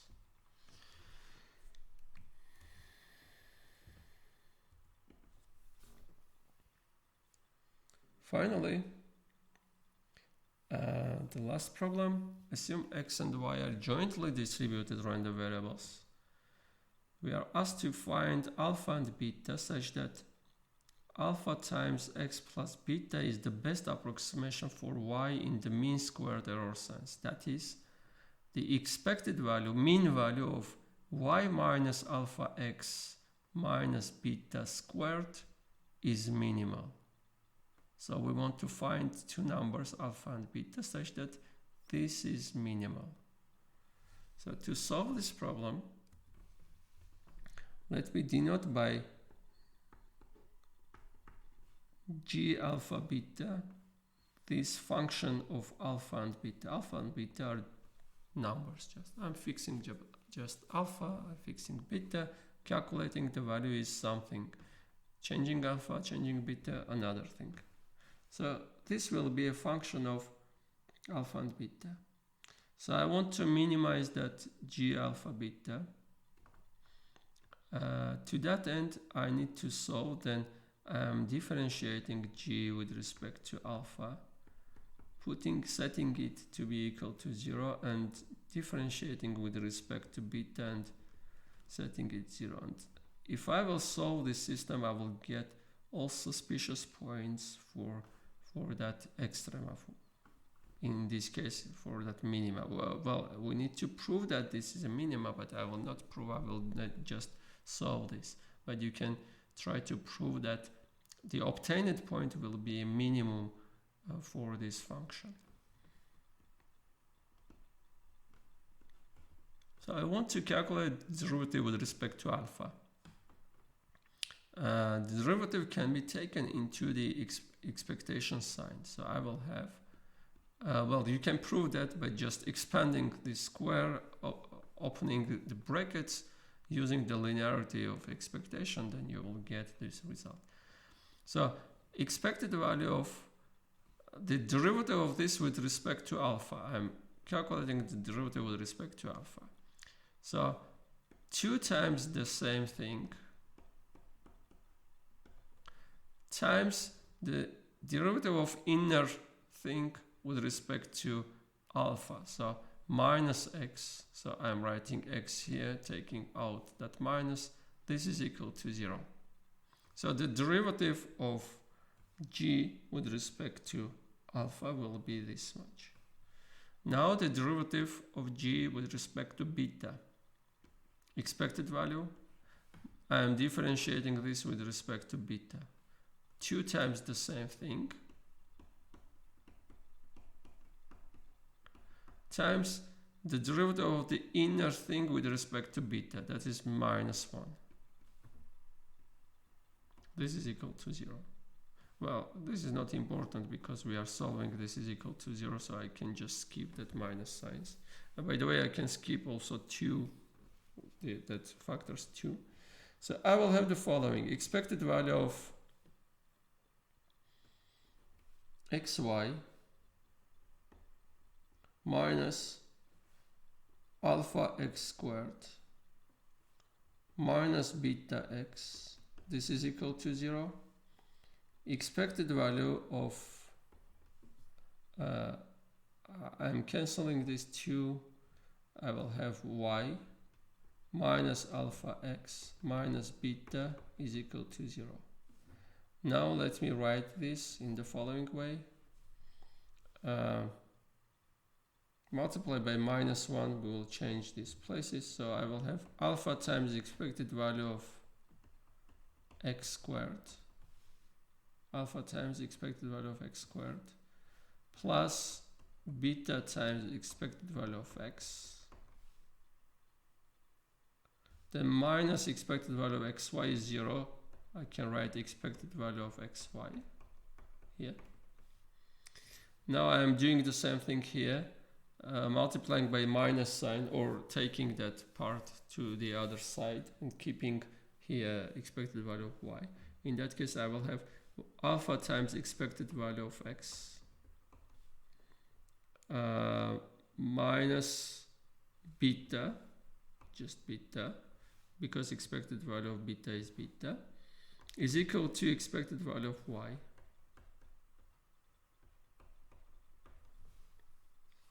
Okay, I need to solve for alpha and beta.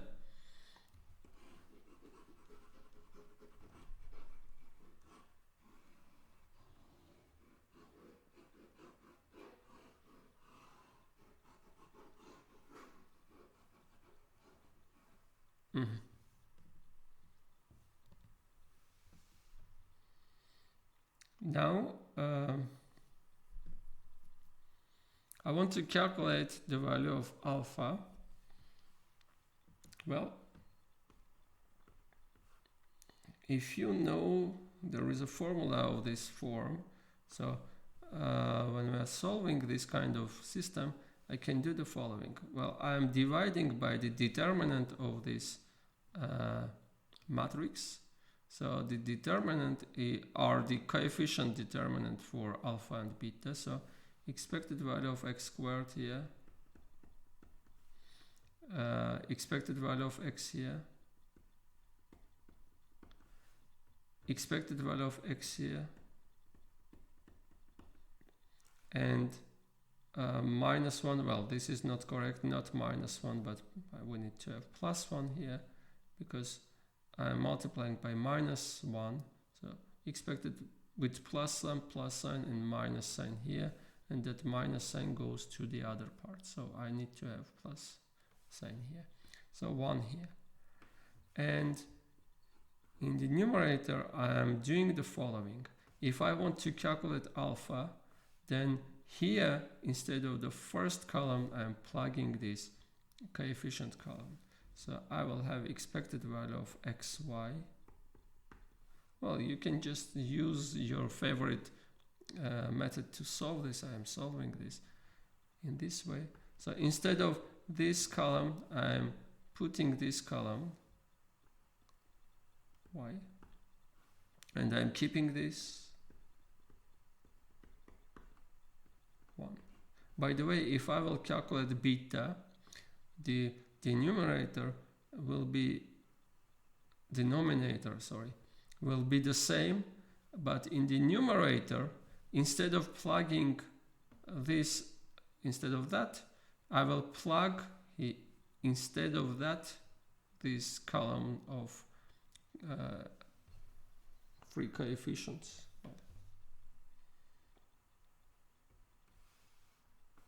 Okay, let me calculate this. So this times that expected value of xy minus expected value of x times expected value of y over expected value of x squared minus expected value of x and that squared.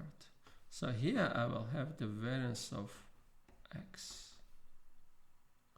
So I have calculated alpha.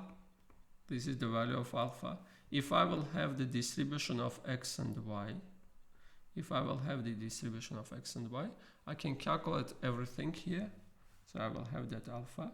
And beta is calculated from this relation. So beta will be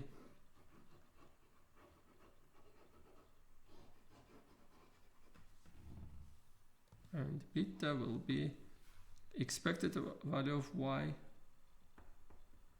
minus alpha times expected value of x. So having everything, I can calculate this too. By the way, if x and y are independent, then I will get this expected value of x times y is exactly expected value of x times expected value of y. I will have 0. So this alpha will be 0 if x and y are independent. So if I'm trying to best fit y with a linear function of x and x and y are independent, then I'm getting alpha is 0 and beta is the expected value of y. So minimum will be when I'm taking here the expected value of beta, expected value of y, and alpha 0. If they are not independent, if x and y are not independent, then we can get that this is not 0. In that case, next time we will see that this is the covariance of x and y. This is important to show the relationship, linear relationship between x and y. This is the covariance of x and y. So covariance of x and y over the variance, let me just denote covariance of xy over the variance of x. This is alpha, the slope of our curve, alpha x plus beta. Well, you can also try to show that the obtained point is the minimum point, where I have talked about that. And the problem is important in statistics and machine learning. This is the linear regression problem, the general form of linear regression problem. Usually this linear regression problem is when we have finitely many points, xi and yi, and we are solving for that. So this is the theoretical form of that linear regression. This much. So thank you. Bye.